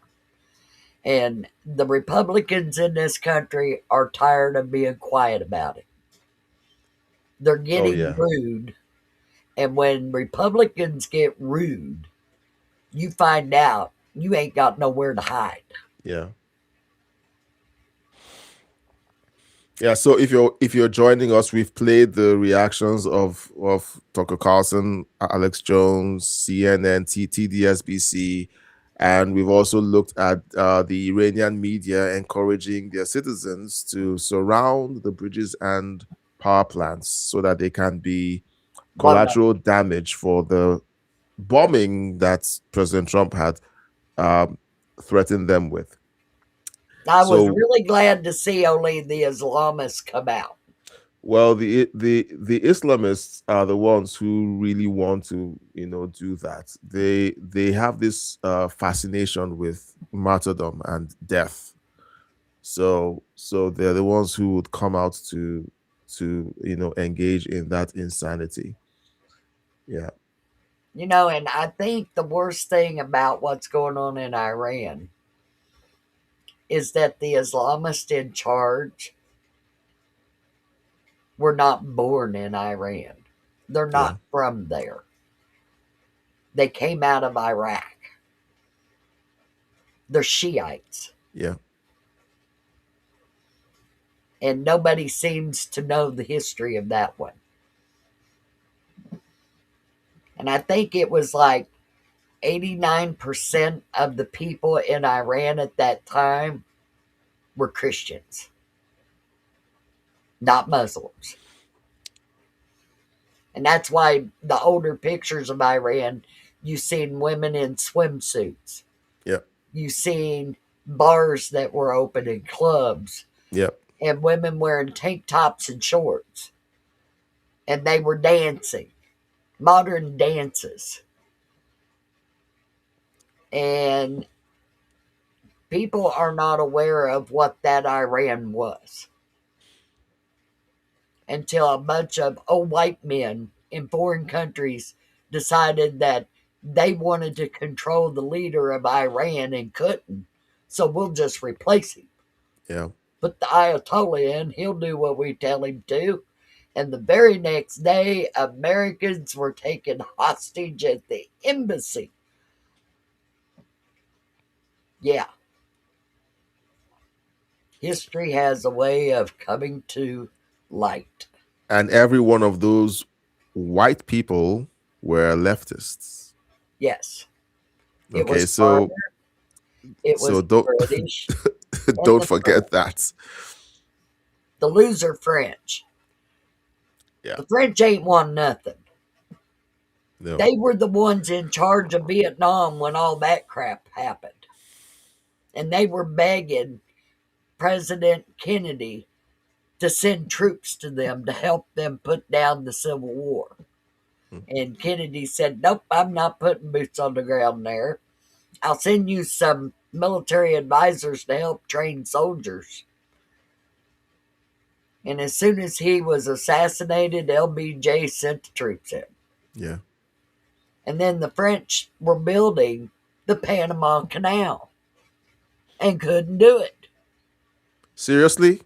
Yes. And America took over the Panama Canal, got it built.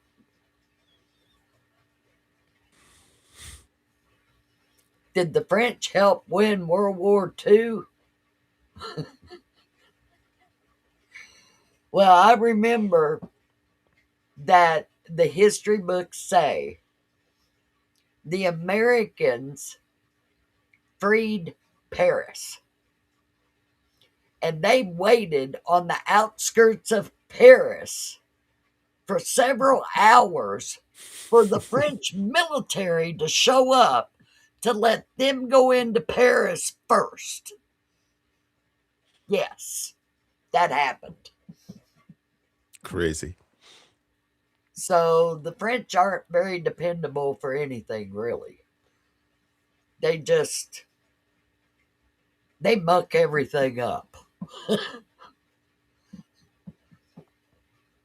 So they're not very dependable.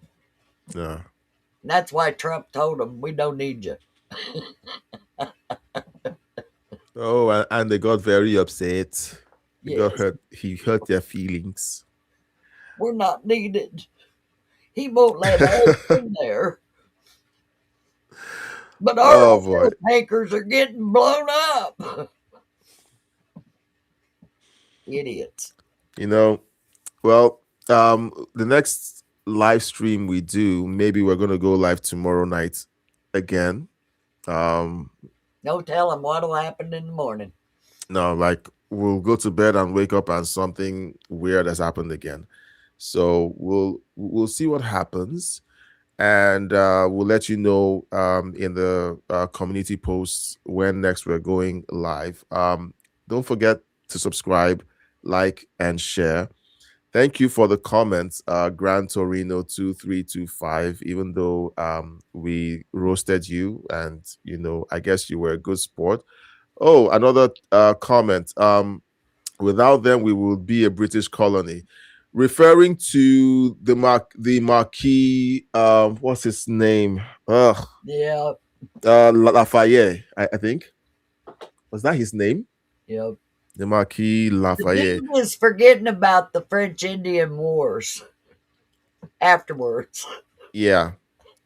So Tsunami 770, it's true. Like the old French. Okay, so what Patricia is referring to is the 20th century and 21st century French. Yes. The 19th century and 18th century French were a force of nature.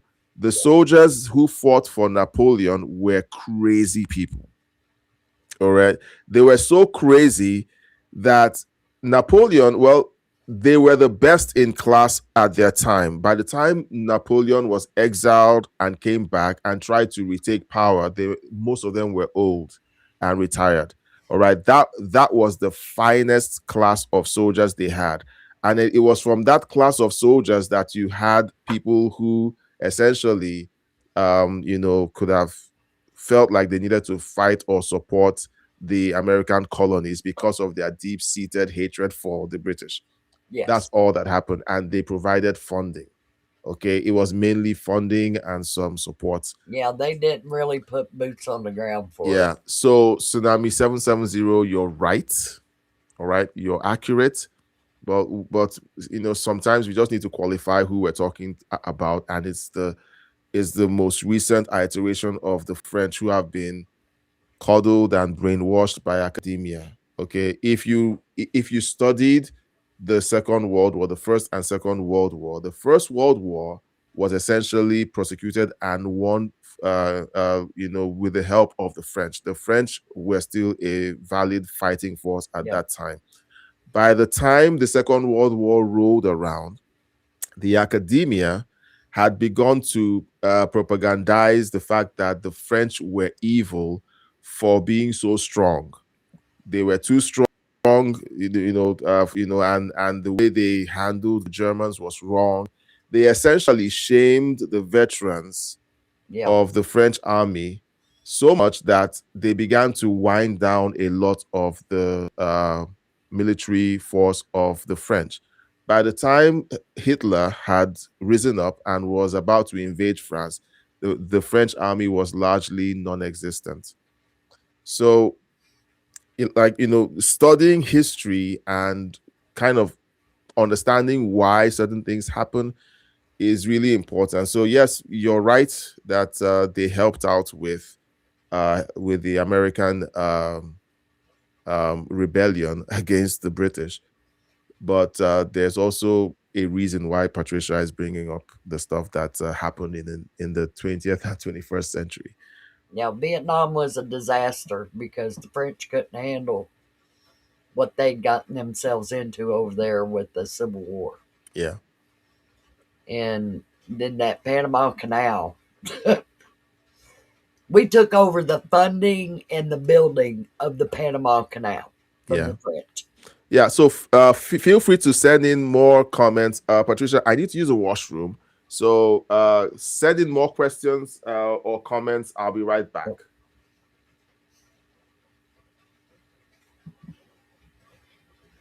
But history is really important.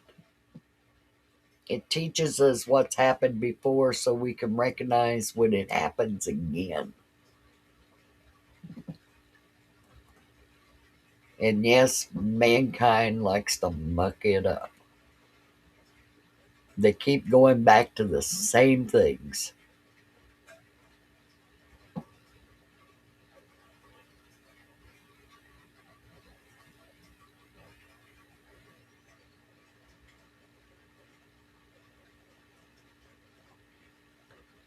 And America's been built off of many wars. Some of the territories we received was from Spain, from the Spanish-American War. And that's how we got the Virgin Islands.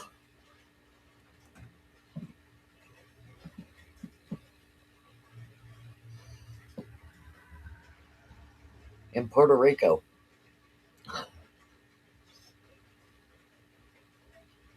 I wonder how many people know that U.S. territory, that the people in those territories actually participate in presidential elections, that their votes are counted. I was shocked to find that out.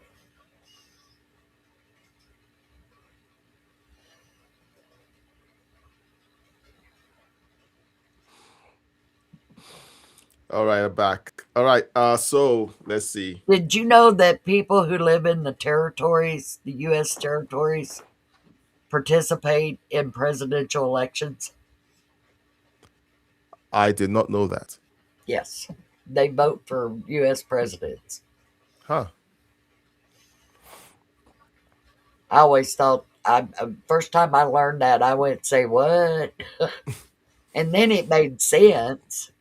I mean, America does have say-so over what happens in those territories. Yeah.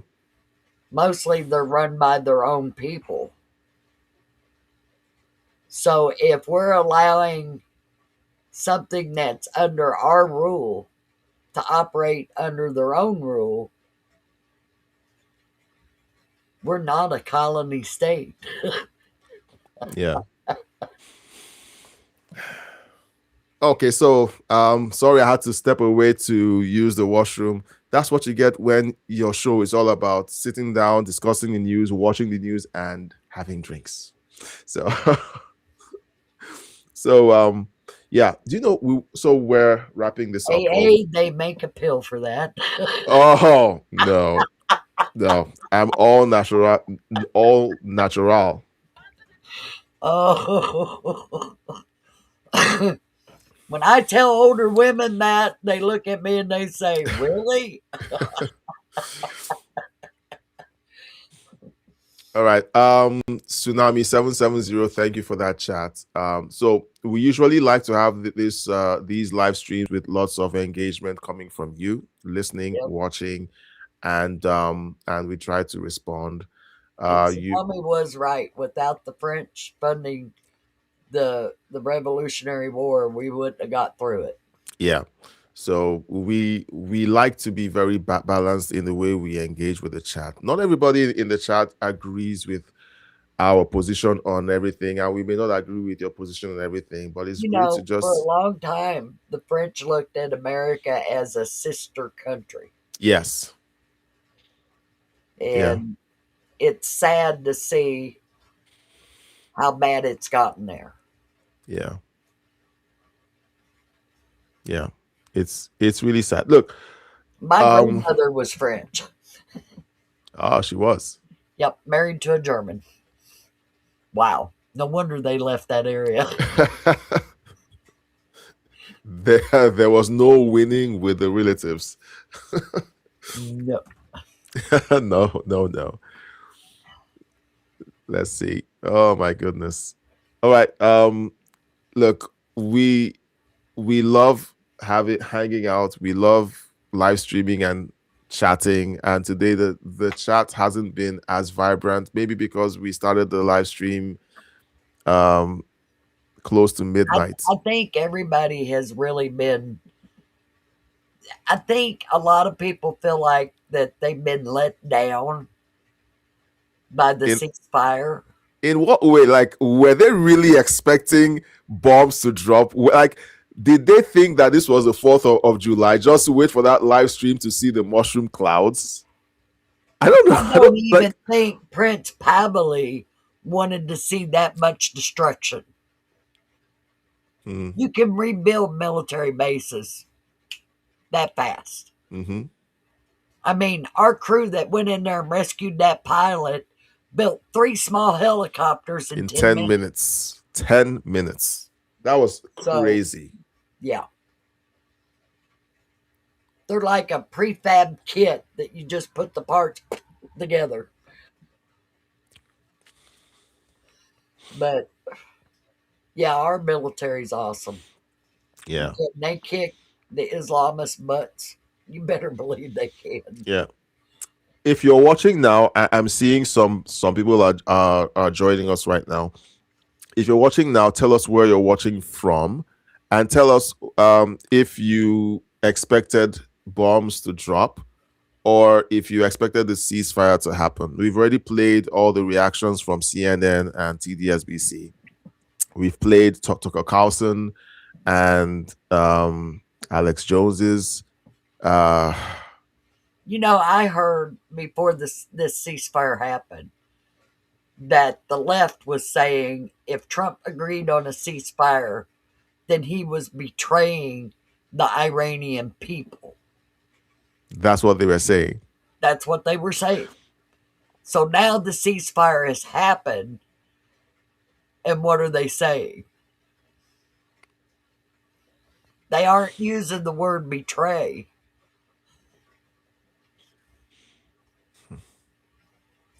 They're calling him a coward for not in the... I ran into oblivion.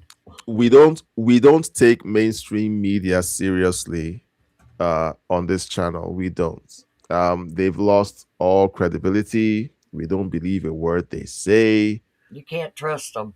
They won't tell you the truth. You can't trust them at all. They will not report facts. Yeah.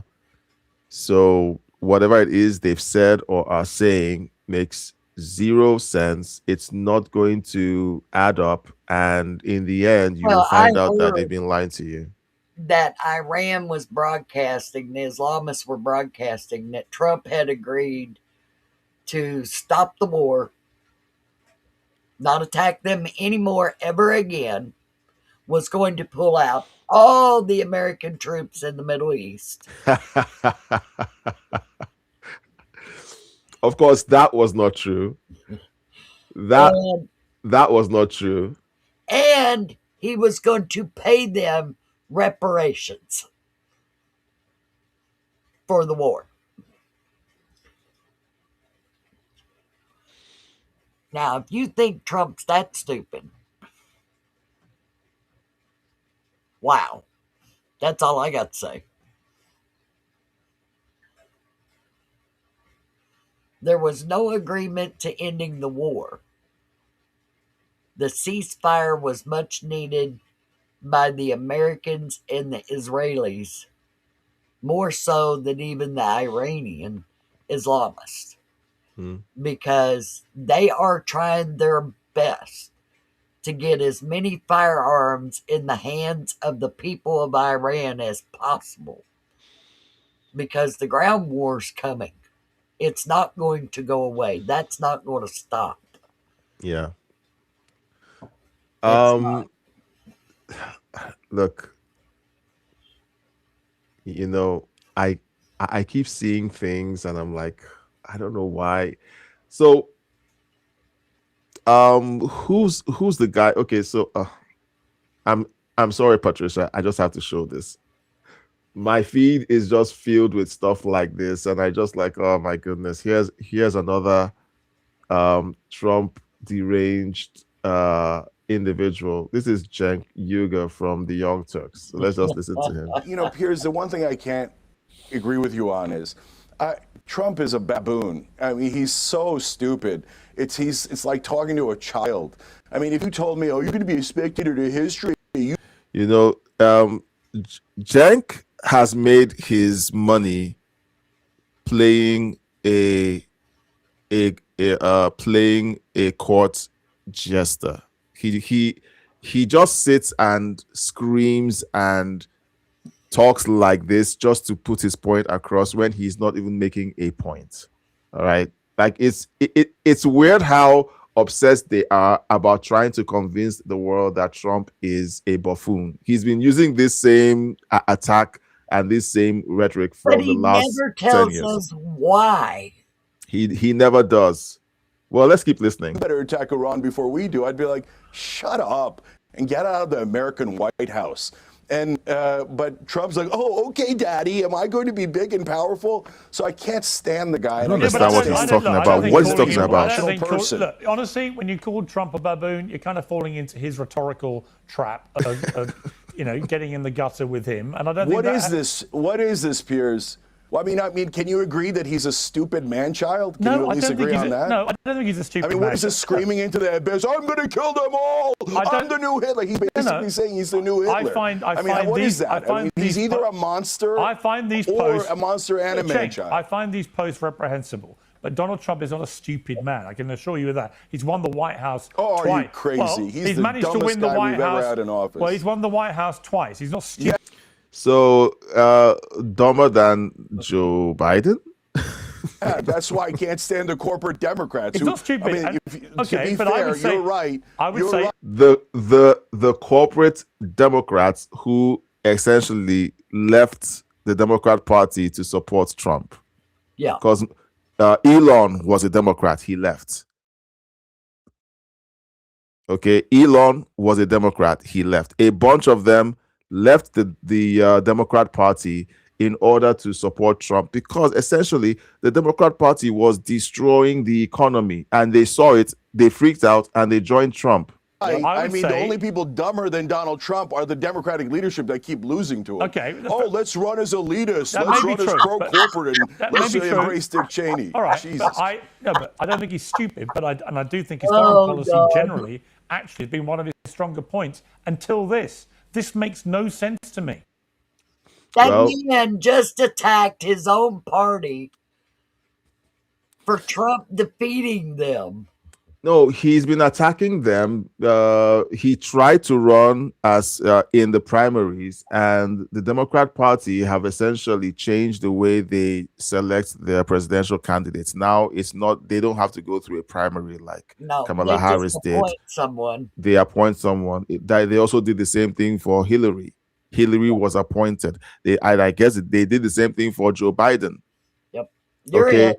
So for the party that sponsors the No Kings protests, they've done a great job at being a party that selects their leaders like kings are selected. Yep. You're the next one. Yeah, you're up. No, you go over there and sit down and be quiet for a little while. We'll get to you. All right, I'm gonna be a good boy. All right, guys. I just couldn't resist. Like, this is what happens on the average day when I'm looking through the stories to see what's going on, and I just run into all of this insanity. And there are people who literally watch the Young Turks and they form their political ideology from what they hear on TDSBC, the Young Turks, NBC. Like, it's strange but true. And when you have someone like Cenk Uygur, again, Cenk Uygur is a smart guy. He knows that he's playing to a base, he's playing to a market that hates Trump, that hates conservative values, and he's playing hard to that base. He knows what he's doing. Well, so the moment they start out with name calling, yeah, you know they have nothing up their they sleeve. have nothing to say. They have no point. Look, if you're watching, whenever someone opens up a rebuttal or an argument against a policy or against President Trump's position with name calling, you know they have nothing to say. Because what they do is, whenever they start with name calling, it dredges up emotional reactions and it blocks your ability to even think straight about anything. It's all about the emotion. It's all about name calling. Yeah, it goes all to the feelings thing. Yeah, there's nothing valuable up their sleeves. I mean, when Obama was in office, when he got elected, I had a black guy ask me what I thought about it. And I didn't vote for Obama. I didn't want him to be president. And I knew Mitt Romney had blown it out of the water. Yeah. When the hurricane hit New Jersey. Yeah. Because Mitt Romney should have been in New Jersey. And he wasn't. And I looked at that man and I said, well, Obama's got the chance of being one of the greatest presidents in history. I just hope he doesn't blow it. Yeah. And he blew it. Because he lied to the people constantly. He went behind the curtains and armed the Mexican cartels and made them stronger than the Mexican military. Oh, so that's how that happened. Yes. He gave them military grade weapons, sold them to it. It was called the Fast and the Furious. The deal was. And I forget the one guy's name that was in charge of that. He was black too. Was that little wimpy guy that ran around talking all the time. And that was just, I mean, when that happened, it just blew my mind. And the only way that whole scandal was brought about was one of our border guards got shot and killed by a Mexican cartel member. And when they did the autopsy on him, lo and behold, The bullet they pulled out of him was from an M16 American-made rifle. Yep. And that's when the investigation blew open and they found out about it. Is anybody upset that the Mexican cartel got military-grade weapons and they even got shoulder-held rocket launchers? No, they're not, because the Black Jesus Obama was responsible for all that. So it's okay when he does that. It's okay when Obama drops a bomb on Libya or bombs Libya out of existence. It's fine that Libya's civilized. When Gaddafi, the leader of Libya, was working with America to defeat ISIS, Al-Qaeda, yes. That's what Gaddafi was doing at that time. And they got that man killed so Al-Qaeda could take over. Amazing how you find those things out.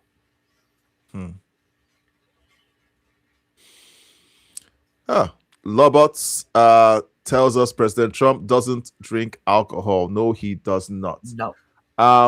The title with drinks is us. We drink. Okay. I have herbal tea. I had French cappuccino. So I apologize. Maybe you could suggest a different way of titling this live stream, because we're going to be doing this regularly. We're going to be looking at the news. We're going to be drinking while we're doing it. So maybe you should suggest how we could have said it. He's smiling. Yeah. So you could suggest to us a better title so it's not as confusing, because I guess it's confusing. So well, the link is up to each individual person who watches. Yeah, so the original title was with herbal tea, because I drink herbal tea, okay? And I drink coffee. And she drinks coffee. And I felt, okay, let's drinks rum. Yeah, so I said, okay, let's make it general, okay? Intergalactic Wrangler drinks rum. Okay, he's one of the guys in the live stream. Sorry, who's watching? And then I said, okay, let's make it generic, because you might be drinking tea, someone else might be drinking coffee, someone else might be drinking a soda. That's what happens. So it's not that Trump is drinking. You didn't call it cocktail hour. No, I didn't. Popcorn, yellow strip. Okay, I can't see the emoji. Maybe if I check on the YouTube side, which yellow striped smile.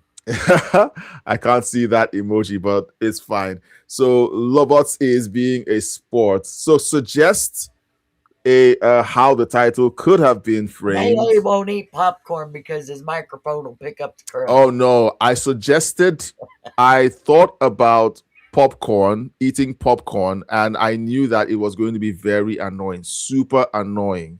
And I thought about making nachos. It'll just mess with your ears, okay? Especially if you're working the night shift and you have to listen to us. You have the crunch going into your ears. That would be super annoying. Thank you, Lobots, for that comment. But we're waiting on your suggestion for what the title should have said, to avoid any confusion about us claiming that President Trump drinks.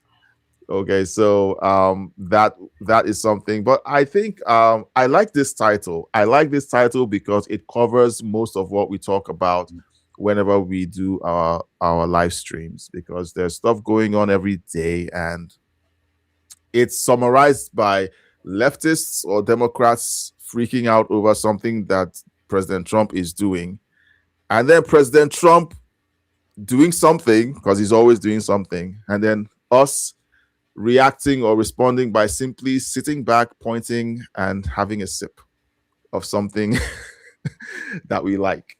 All right. So thanks, Lobots, for by that. your own choices. Oh yeah. So, let's see. Okay, so we've been about for over 2 hours. I've been trying to shut down this live stream for the last hour and a half. I'm like, okay, we've talked about the news. We've talked about the bombings that never happened. Talked about the unhinged reactions coming from people who were Trump allies and why they are reacting the way they're reacting. We've talked about the Iranians trying to get their citizens killed to make the Israelis and the Americans look bad. We've talked about Cenk Uygur. Yeah, but we didn't hit none of the power plants or the bridges that had the civilians on them. No, that didn't happen. They And hit because Long Island though and blew it to smithereens. yeah, and because Trump didn't erase the Iranian civilization, what happened next? They called Trump a coward. Yes. Okay, Lobot says, yeah, sure. Democrats are melting down big time. Yeah, look, the funny thing, Lobot, is that after we did a review on everything, I predicted that we were going to start seeing the Democrats melting down, calling Trump a coward, and That's trying to good. make this and trying to spin this to be a bad thing that he reached a ceasefire. And as we were, and that he wasn't coming to the table with the ceasefire plan. yeah, And then when he comes out and says we got a ceasefire, it's oh no, that's bad. yeah. I said, what do they want him to do? Blow it all up? Well, they need Trump to be the monster that they are trying to convince the whole world that he is.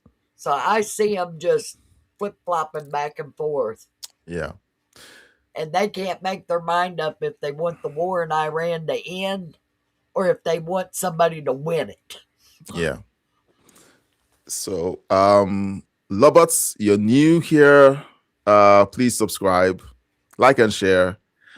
And Patricia, I keep forgetting to ask people to leave a super chat or to just subscribe to the membership. Just support us. Yeah. And then I keep forgetting. I need somebody to remind me to say to cool coffee cups. Oh yeah. Yeah.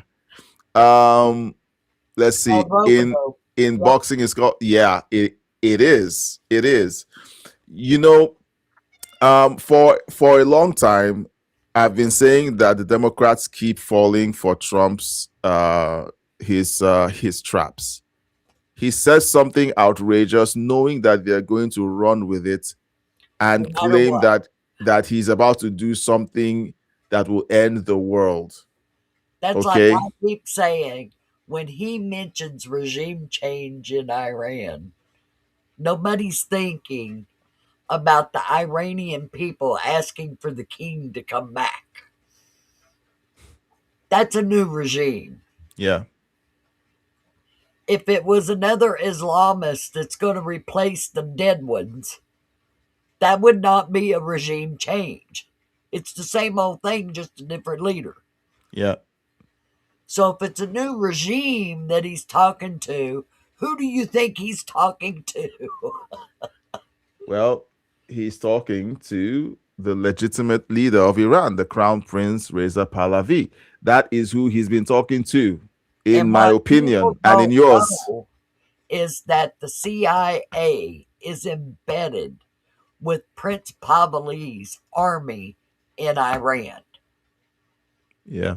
They have identified and marked the IRGC. They know every member of that military. Yeah. Because the Iranian people went out and identified them, even marked their homes. Yeah. Not necessarily with the red X on it. Yeah. But they gave them GPS coordinates. Yeah. Now, Lobots, this is for you. Okay, since you said that Trump was giving them the old rope-a-dope, let us see a history of them crashing out screaming that Trump is going to end the world. So let's listen to this. This is 10 years of this. Well, 10. we're on the brink of World War III because Donald Trump took the worst possible option given to him in a slideshow. In this country, we have begun to overestimate the dangers of impeachment and underestimate the dangers of a deranged president retaining control over a nuclear hyperpower. We cannot wait around while Donald Trump is in control of the nuclear weapon. Your objection to potentially going into World War III cannot be procedural. The biggest danger of the Trump presidency is that we are always just a Trump whim away from nuclear war. They say it's World War III, but I'm looking out my window. It's very quiet in those smoking craters out there.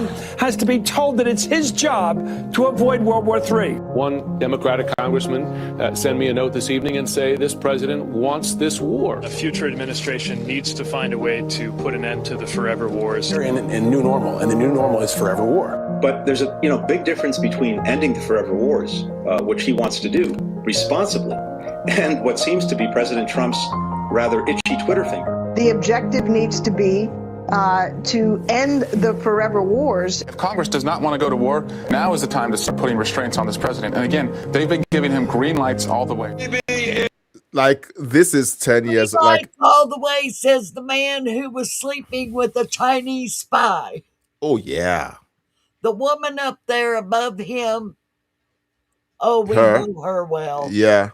The liar Yeah. that was sent out to lie, told to lie.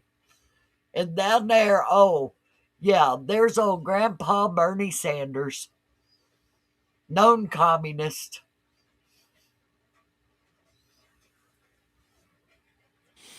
Yeah, so that was for you, Those Lobots. three representatives of the Democrat Party right there in that little triangle Oops, sorry, I shut it down already, but are keep really going. great.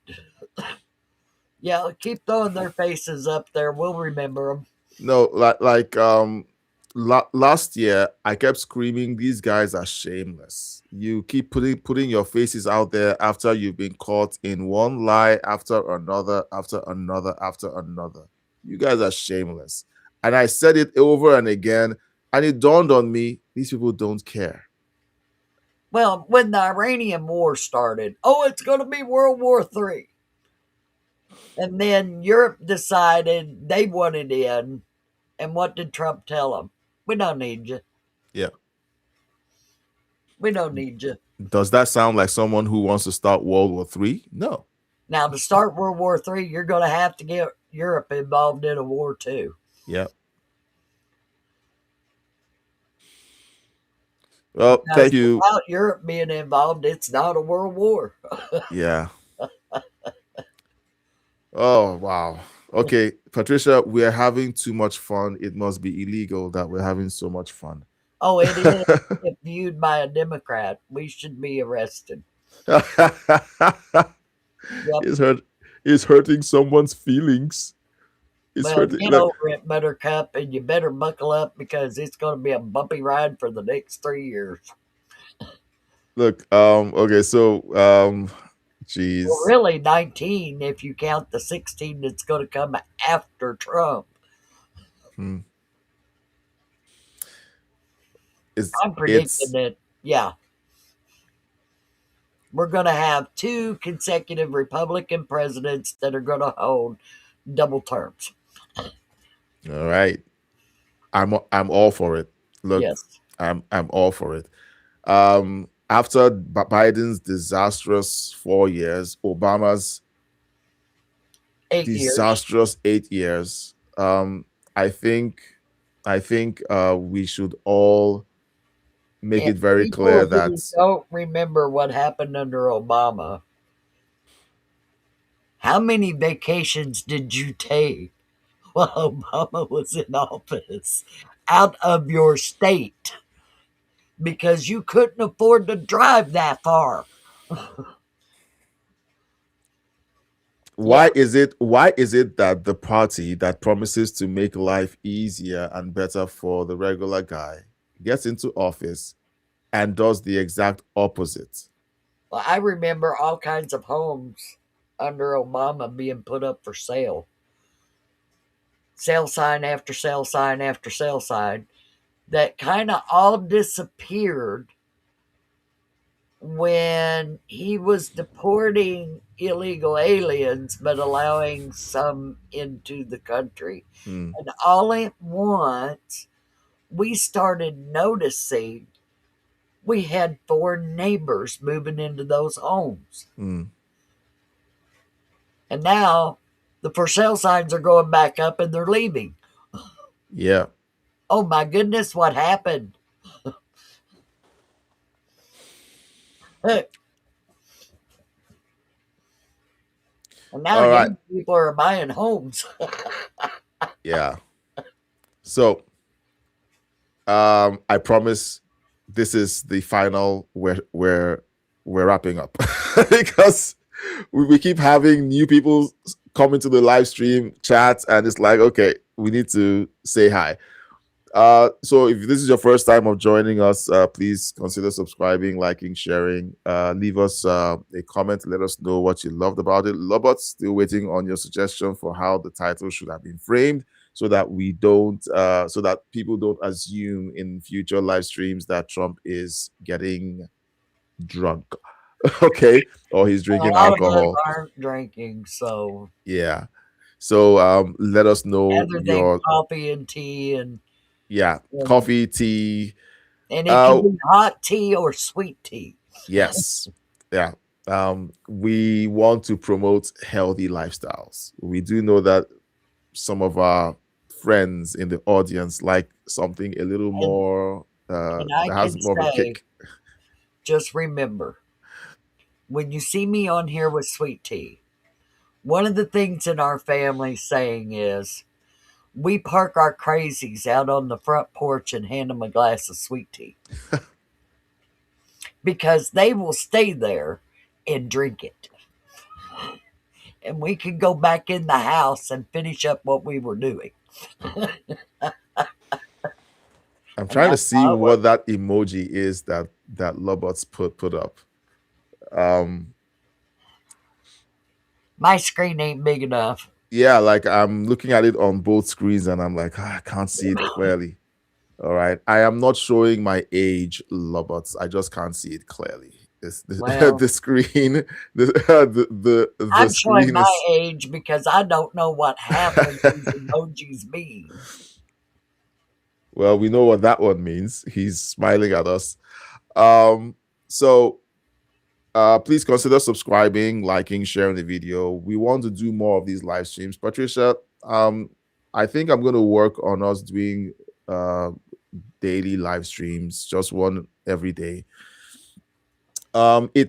It might not be as profitable as I would like it to be, in the sense like it may not get as many views because people tune in and they're like, okay, they're seeing these two guys talking and discussing history and listening to leftists freak out and so on. Yeah, but we just want to have fun, hang out, talk about things. And hey, we talk about the Republicans who freak out. Oh no, we talk about the Republicans. Hey, the Republicans are about to snatch victory out of those jaws of defeat. Has anybody noticed that Lindsey Graham has been silent? What's up with him? What do you think? Yeah. And I can't wait to hear what Senator Kennedy's got to say tomorrow. And I did see his book at a bookstore in Somerset yesterday. How Not to Be Stupid. Ha! I love him. I love him. Patricia, we're trying to land the plane. You know, Patricia is my co-pilot, and every time I'm trying to ease in for a landing, she just pulls it back up. Wait a minute, one more thing.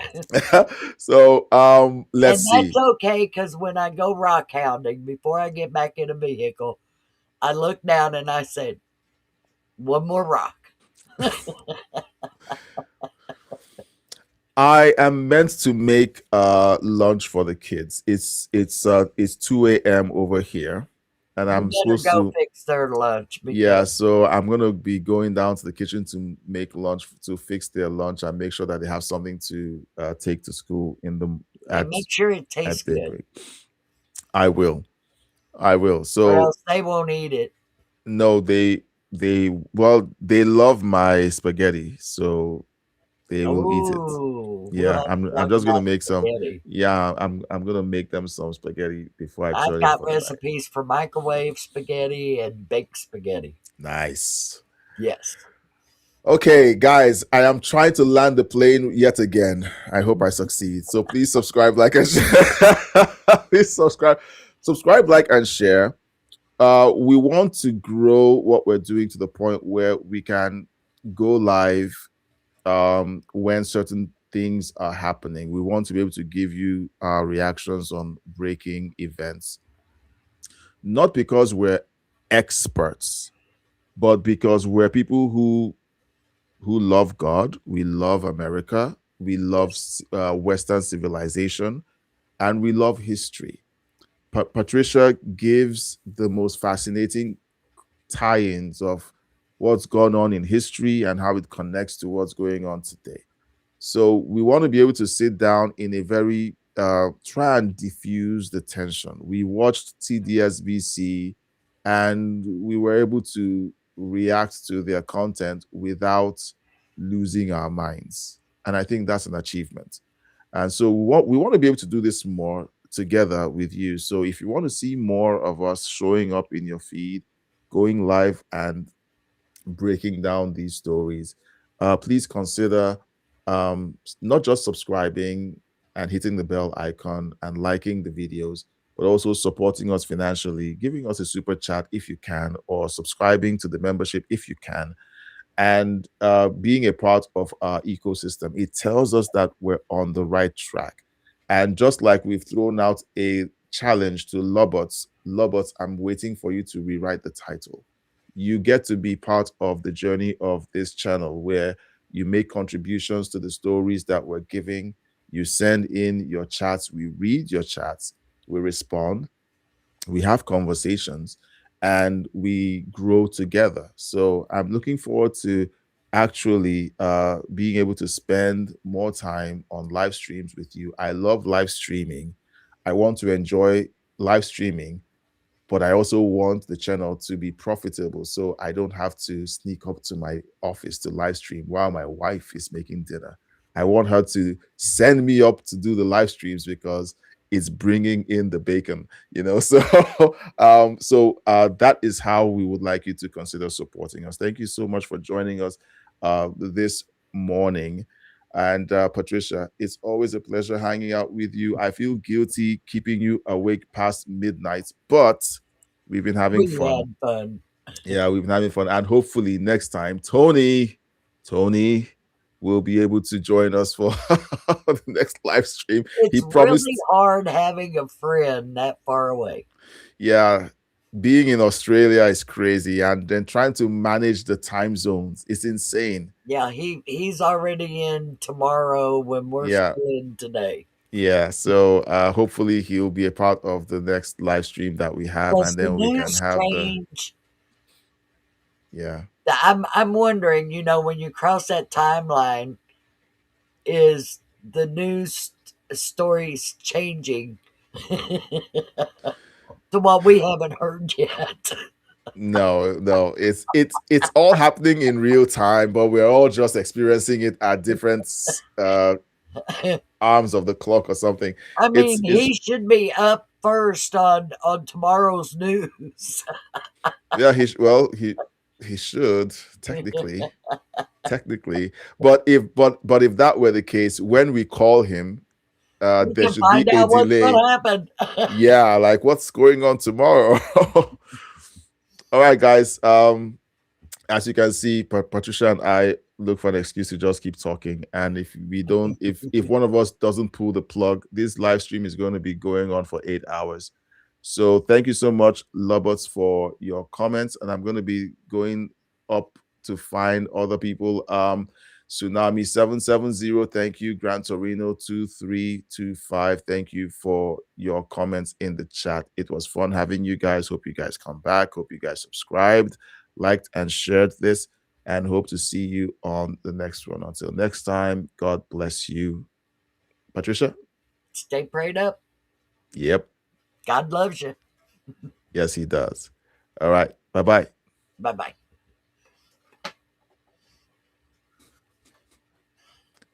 That was weird.